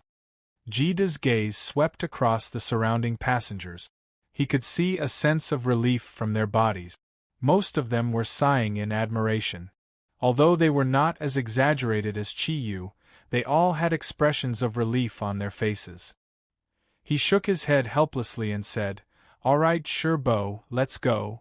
The heavenly soul came to Chi-Yu's side and looked at his hair, which was even more exaggerated than his own. He said in a low voice, "Brother, thanks for this." Chi-Yu was stunned. "Thanks? For what?" The heavenly soul smiled and said, "At that time, only you, me, and the plant's soul did not faint. I saw everything that happened. Although I don't know how you did it, it's true that you saved the entire plane. Now I'm even more confident in this mission." Back then, he had clearly seen Chi-Yu's body flickering with purple lightning. Although the enormous lightning energy had suppressed him to the point where he could not move, it had not affected his observation of his surroundings. In Tianhuan's eyes, Chi-Yu's strength was unimaginable. To think that he could actually fight against the heavens. This was no longer something that could be explained by humans. If he was not one of the higher-ups of the Yellow Flame Soul and had a strong will, he would have treated Chi-Yu as a monster. Chi-Yu did not know that he had become a heaven-rank expert in the eyes of the Heavenly Soul. The 4 of them left the airport and got into a taxi. Chi-Yu heard the Heavenly Soul say a few words in the Sun language that he did not understand at all. The taxi was already driving along the highway into the city. "Jida, do all of you know the Sun language?" Chi-Yu asked curiously. Jida scratched his head and said, "I can understand a little, but it's difficult to speak. My English, German, and French are better. It's a pity that my language talent is a bit lacking." Big Brother Tianhun, on the other hand, was amazing. He knew 16 languages and was definitely a genius among geniuses. Then I'm the dumbest of the dumbest. Chi-Yu thought to himself. Back when he was in school, He had advocated that if he hadn't even learned the culture of the Yanhuang Republic that spanned over 5,000 years, how could he learn a foreign language that was similar to bird language? Therefore, apart from knowing a few simple letters, it could be said that he knew nothing about foreign languages. It was his first time coming to a foreign country. Naturally, he would look like an alien. Tianhun turned around and said, "Don't praise me anymore. You're making me feel ashamed in front of Brother Chi-Yu." Chi-Yu chuckled and said, "Big brother, don't be so modest. Where are we going?" Tianhun gave Chi-Yu a look. He smiled and said, "You'll know when we get there." Chi-Yu's heart skipped a beat. Only now did he remember that the Sun Nation wasn't here for fun, but for an important mission. He nodded and didn't ask any more questions. He looked out the window. The Sun Nation was a small island nation and couldn't be compared to the Yanhuang Republic at all. When the taxi drove into the city, looking at the narrow streets, Chi-Yu couldn't help but pout. However, he had to admit that the people of the Sun Nation, whom he hated the most, had a good sense of order. Although the streets were narrow, there were few traffic jams along the way. The Sun Nation was a small island nation and couldn't be compared to the Yanhuang Republic at all. When the four of them got out of the taxi, a tall building appeared in front of Chi-Yu.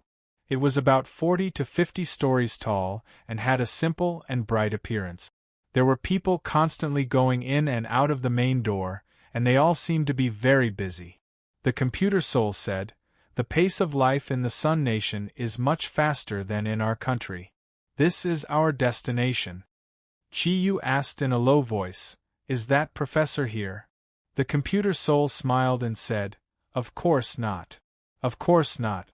Our mission isn't that simple. First, we need to find a place to stay and investigate everything clearly before we can start our operation. This is an office building, and our people are inside. Brother Chi-Yu, from now on, we have to be extra careful when we talk. Don't call each other names." The Sky Soul's voice suddenly changed from solemn to frivolous. "Let's go. Let's go up." Not only did his tone change, even his vocal cords had completely changed. If it wasn't for the fact that Chi-Yu had been with them the whole time, it would be very hard for him to believe that these two completely different voices were actually coming from the same mouth. Bursting into the office building, Chi-Yu couldn't help but have a feeling that there was too much for his eyes to take in. His eyes searched everywhere. After leaving the Yanhuang Republic, his easygoing personality allowed him to quickly recover from the unhappiness at Qingbei University. His ruffian personality was once again revealed, and his eyes searched everywhere for beautiful women, preparing to gorge himself on ice cream. However, he was soon disappointed. From the moment they entered the office building until they took the elevator to the 33rd floor, they saw more than 100 people along the way, but not even 1/10 of them were women.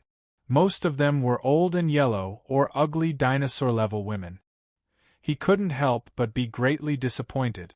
After getting off the elevator, Chi-Yu couldn't help but grumble, "Don't tell me there aren't any beautiful women in the Sun Nation?" Getting off the elevator, Chi-Yu couldn't help but grumble. There were only two types of women in the Sun Nation. Generally speaking, the more serious ones stayed at home. The Sun Nation only has two types of women. Generally speaking, the more serious women stay at home. The men are responsible for working to support their wives. As for the other type, those who showed their faces in public, they could be measured in terms of money. The other type, which is those who show their faces in public, can be measured by money.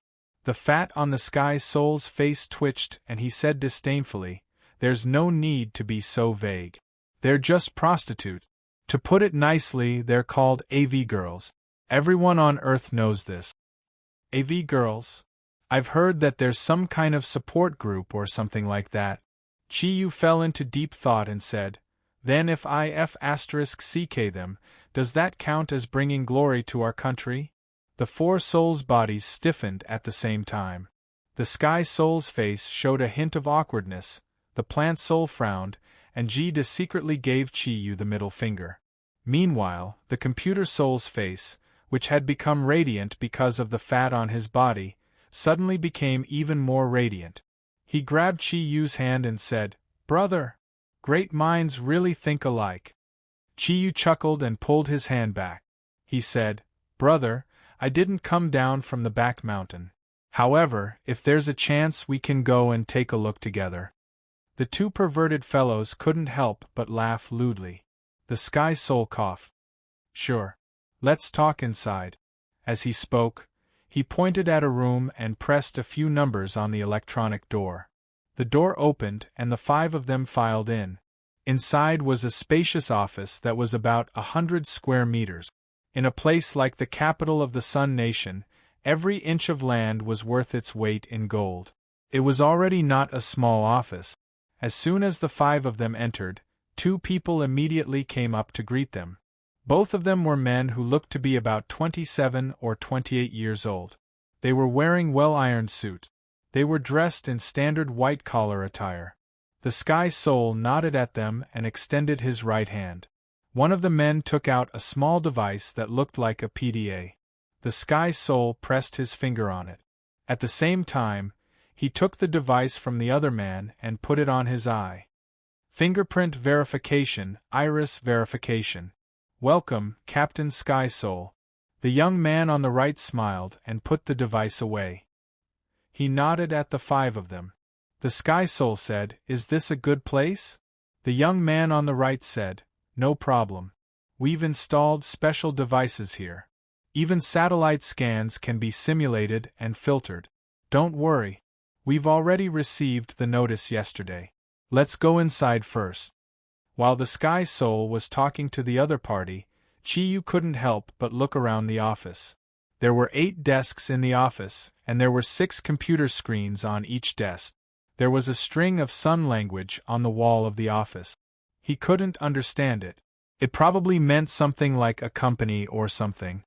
The screens weren't written in Sun language. They were written in English, which was used internationally. The strings of complicated numbers were a headache to look at. It felt like a small high-tech company. Chi Yu and the other 4 were led by the 2 young men into the room. As soon as they entered, the Kirin thundercloud force in Chi Yu's body stirred slightly. He could clearly sense that there was an inexplicable energy fluctuation in the room. When he sensed it carefully, he could sense that the energy fluctuation wasn't threatening. It was just moving irregularly inside the walls. It was constantly changing. "This is more convenient. Captain Sky Soul, my code name is Sun Slayer. This is my colleague, Sun Slayer. If you need anything, we'll do our best to help." The young man on the right introduced. The room inside was a large office. There was a large leather chair behind the boss's desk and a row of sofas in front of the desk. Under Sun Slayer's signal, everyone sat down on the sofa.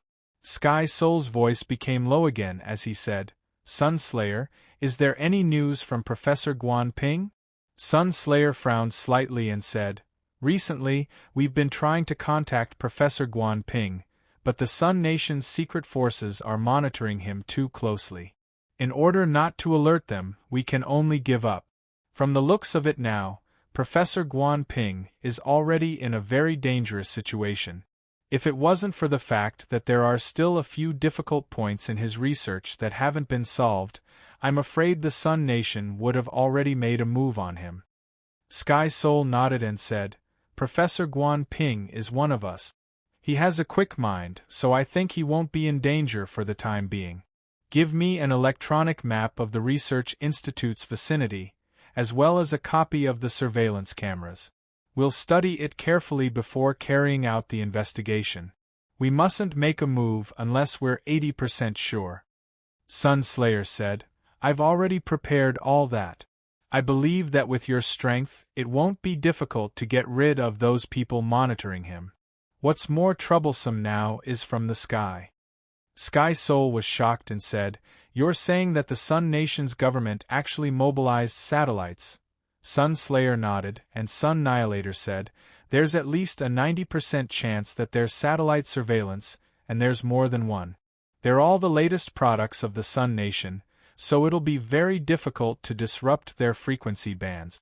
If you guys are targeted by the satellite, not only will you not be able to rescue Professor Guan Ping, but you'll also be in trouble. The Sun Nation still has some special experts.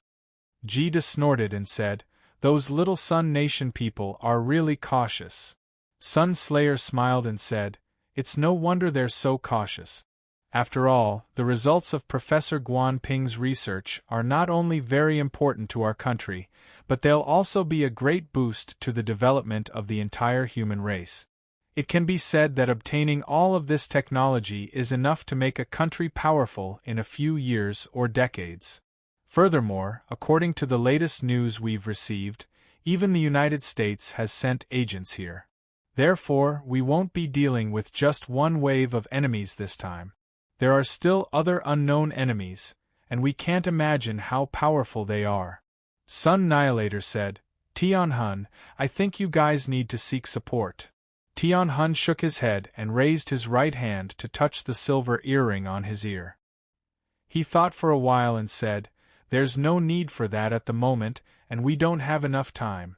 Since the situation is so tense, we have to pick up the pace of our operation. I think we can complete this mission. Computer Soul, you have to get to work." Computer Soul looked at Chi Yu helplessly and said, "Brother, for the sake of our country, we can only use the situation of the mission this time." Chi Yu couldn't help but chuckle when he saw Computer Soul's comical expression. He said, "Go on with your work, business is more important. Brother Slayer, can you arrange a place for us to stay first?" Sun Slayer looked at Chi Yu curiously, and his eyes flickered. "Captain Tianhun, according to our information, you seem to have 4 people on this trip." Tianhun saw the doubt in his eyes and said, "This is the helper we've invited, and he's very important for this mission. You can check with the boss. We didn't inform you in advance because we were pressed for time." Sun Annihilator gave Sun Annihilator a look, and Sun Annihilator immediately walked out of the room to investigate Chi Yu's information. Sun Annihilator said apologetically, "I'm sorry, Captain Tianhun. Although I trust you completely, Tianhun smiled and said, "There's no need to explain. I understand. If it were me, I would have done the same." Computer Soul stretched out his chubby hands and said, "Is the thing I want ready?" Sun Annihilator nodded and walked to the back of the boss's desk. He pressed the surface of the desk gently, and a dent appeared in the middle of the desk. Immediately after, a metal compartment appeared in front of everyone. As the compartment rose, a computer that didn't look very big was revealed. "It's all prepared according to your request. The network is directly connected to our country's Divine Continent number 9 satellite through a special channel. You can connect to any place in the world. You can also do what you need directly through the satellite." Upon seeing the computer, Fatso's expression became as excited as when he had talked to Chi Yu about the AV girls from the Sun Nation. He couldn't wait to take the computer out of the hidden compartment and sat behind the boss's desk without any hesitation. The moment he turned on the computer, his expression became focused. Feeling the tense atmosphere in the room, Chi Yu couldn't help but feel a little bored. He sat alone on the sofa. Perhaps sensing the change in his mood, Tianhun turned back and smiled at him. "Brother, don't be anxious. We'll naturally have a place to go later." Chi Yu smiled and said, "It's fine. You guys get back to work first. I'm fine." Even if he was a ruffian, he knew the principle of patriotism. After hearing about the importance of Professor Guan Ping from Soul Annihilator, although he was a little bored now, he definitely wouldn't interfere with the other party's work. Computer Soul looked up at them and said with a smile, "Now is the time for me to be busy. When the real operation starts, I'll have to rely on you guys. Damn, it's really troublesome to have satellite surveillance. If only I could become invisible, then I wouldn't have to waste my brain cells to crack their satellite." Chi Yu had just stood up from the sofa. When he heard what Computer Soul said, an idea flashed in his mind and he blurted out, "I have a way to become invisible." As soon as he said that, he instantly became the focus of the room. Computer Soul looked at him in shock, but the expressions of Heavenly Soul and Plant Soul did not change. Jida's expression was the most interesting. He opened his mouth wide and said, "No way, Master, you can even become invisible? Simple invisibility won't work. Satellite scanning can directly scan any trace of life. It includes monitoring through heat, breathing, and many other aspects. It doesn't mean that you can't see anything on the surface." Chiyu chuckled and did not reply. His right hand brushed across his chest and his body made a half-turn. A layer of faint dark red light floated out, and at the same time he turned around, a layer of faint red light floated out. When he turned around, it completely enveloped his body. Everyone then saw that Chiyu's body was completely wrapped in a dark red ancient cloak. A formless bloody aura and an indescribable sense of oppression floated out from this cloak and spread throughout the entire room. If they were not in the venue, they would not be ordinary people. The bloody aura was probably too much for them to bear. "Appear." As Chiyu shouted in a low voice, the aura that had suddenly appeared disappeared into thin air. At the same time, Chiyu's body also disappeared. It was as if he had suddenly disappeared into thin air. He didn't leave any traces behind. Light flashed in Heavenly Soul's eyes, and a white halo was released from his body. The halo seemed to have a life of its own and started to circle in the room. It was like a cruise missile that was searching for its target as it spun rapidly in the room. Heavenly Soul's expression gradually changed. He was shocked to discover that his usually successful exploration halo couldn't find any traces of Chiyu. He couldn't even find a trace of his aura. This was something that had never happened before. Chiyu was indeed invisible. As one of Kirin's octatic treasures, Kirin's invisibility was ranked last on Kirin's octatic treasures. However, its ability definitely couldn't be ignored. Xieji had once told Chiyu that Kirin's invisibility could not only hide its body, but it could also hide all of Kirin's aura. This naturally included its life aura and heat energy. In fact, Kirin's octatic treasures had always been a mystery to Kirin's octatic treasures.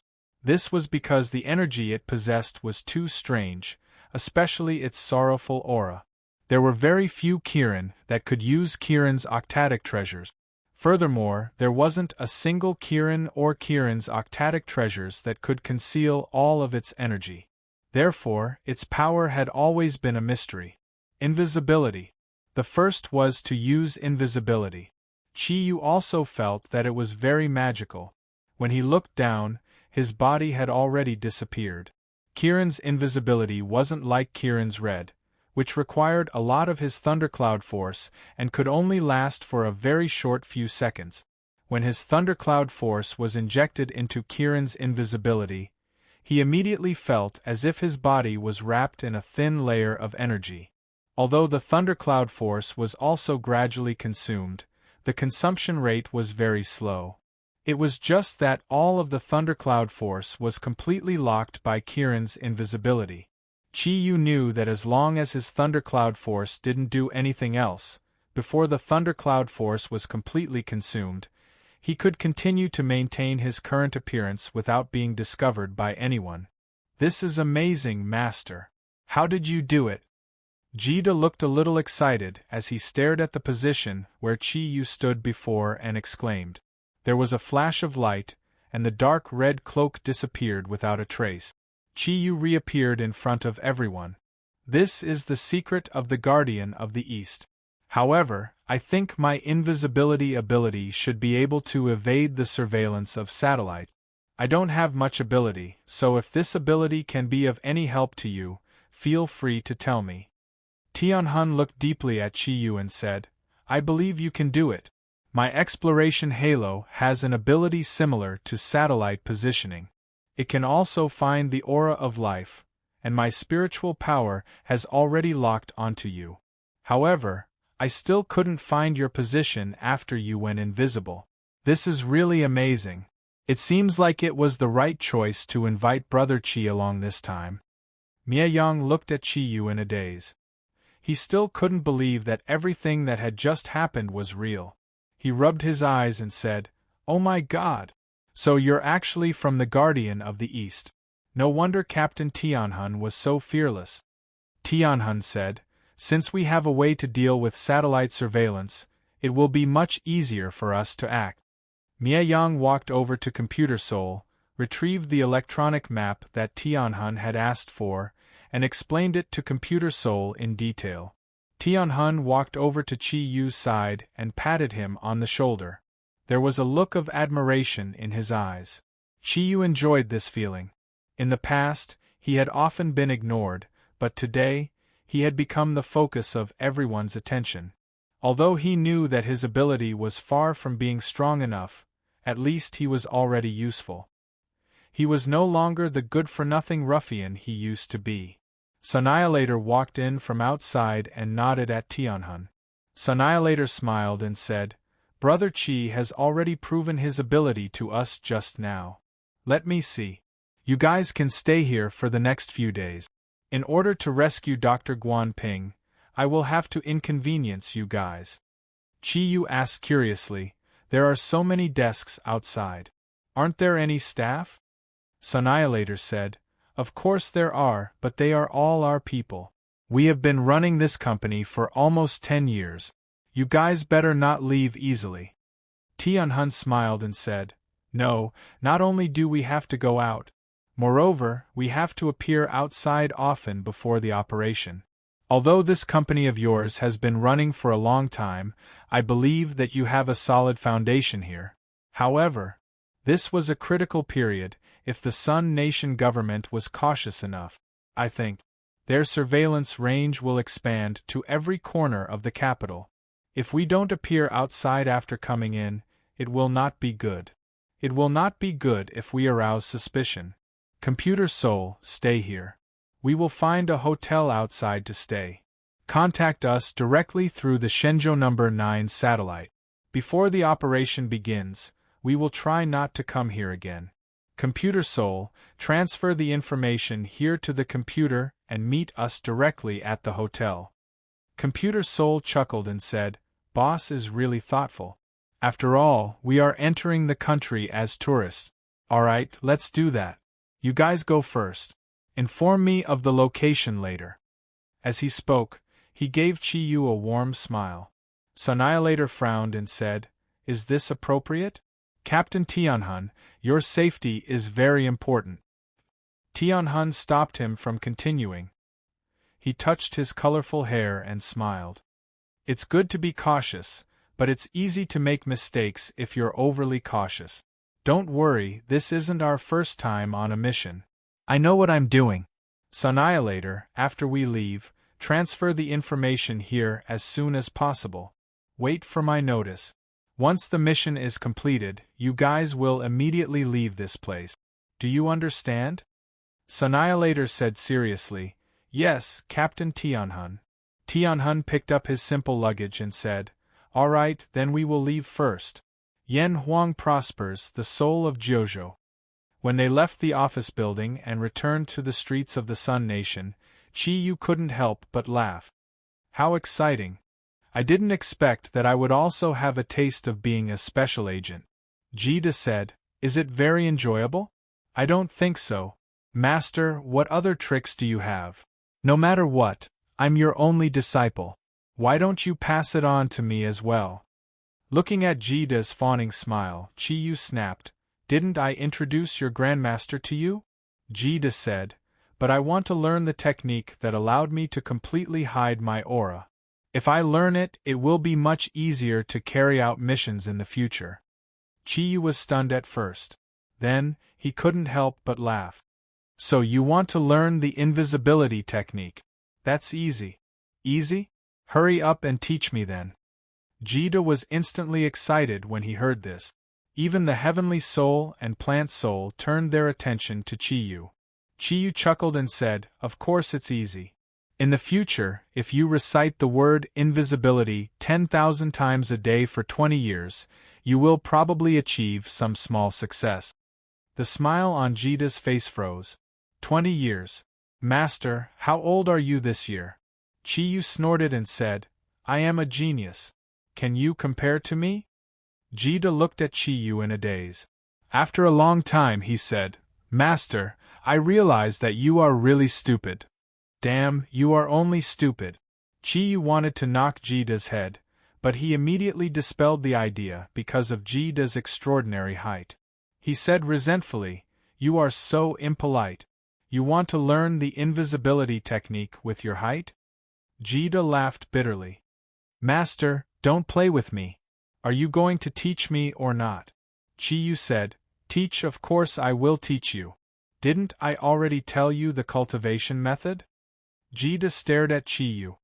Master, what about you? Do you think the invisibility technique is something that anyone can learn? Do you know what it means to be a genius? Have you heard of being gifted?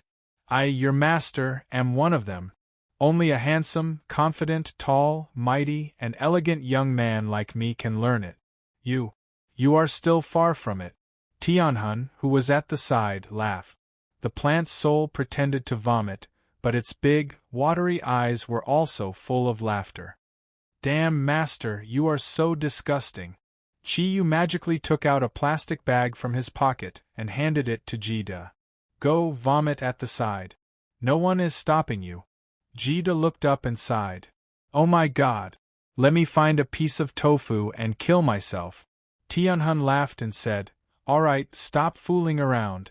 Brother Chi, to be honest, if you are really willing to teach me the invisibility technique, I think I can promise you everything you want on behalf of the country. He naturally knew how valuable the invisibility technique, especially one that could completely hide one's aura, was. Although he knew that the possibility of this secret technique being taught to outsiders was very small, he could not help but voice his thoughts. Chiyu knew that he could not go too far with his joke, so he said seriously, If I can really teach you, I will not be stingy.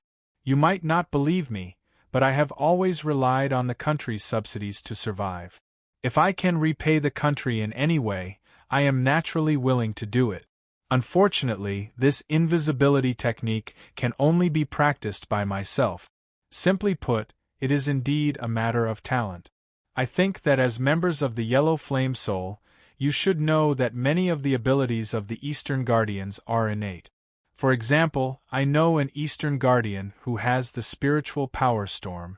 Perhaps her ability is somewhat similar to Brother Tianhuan's. He had seen Tianhun use his ability several times.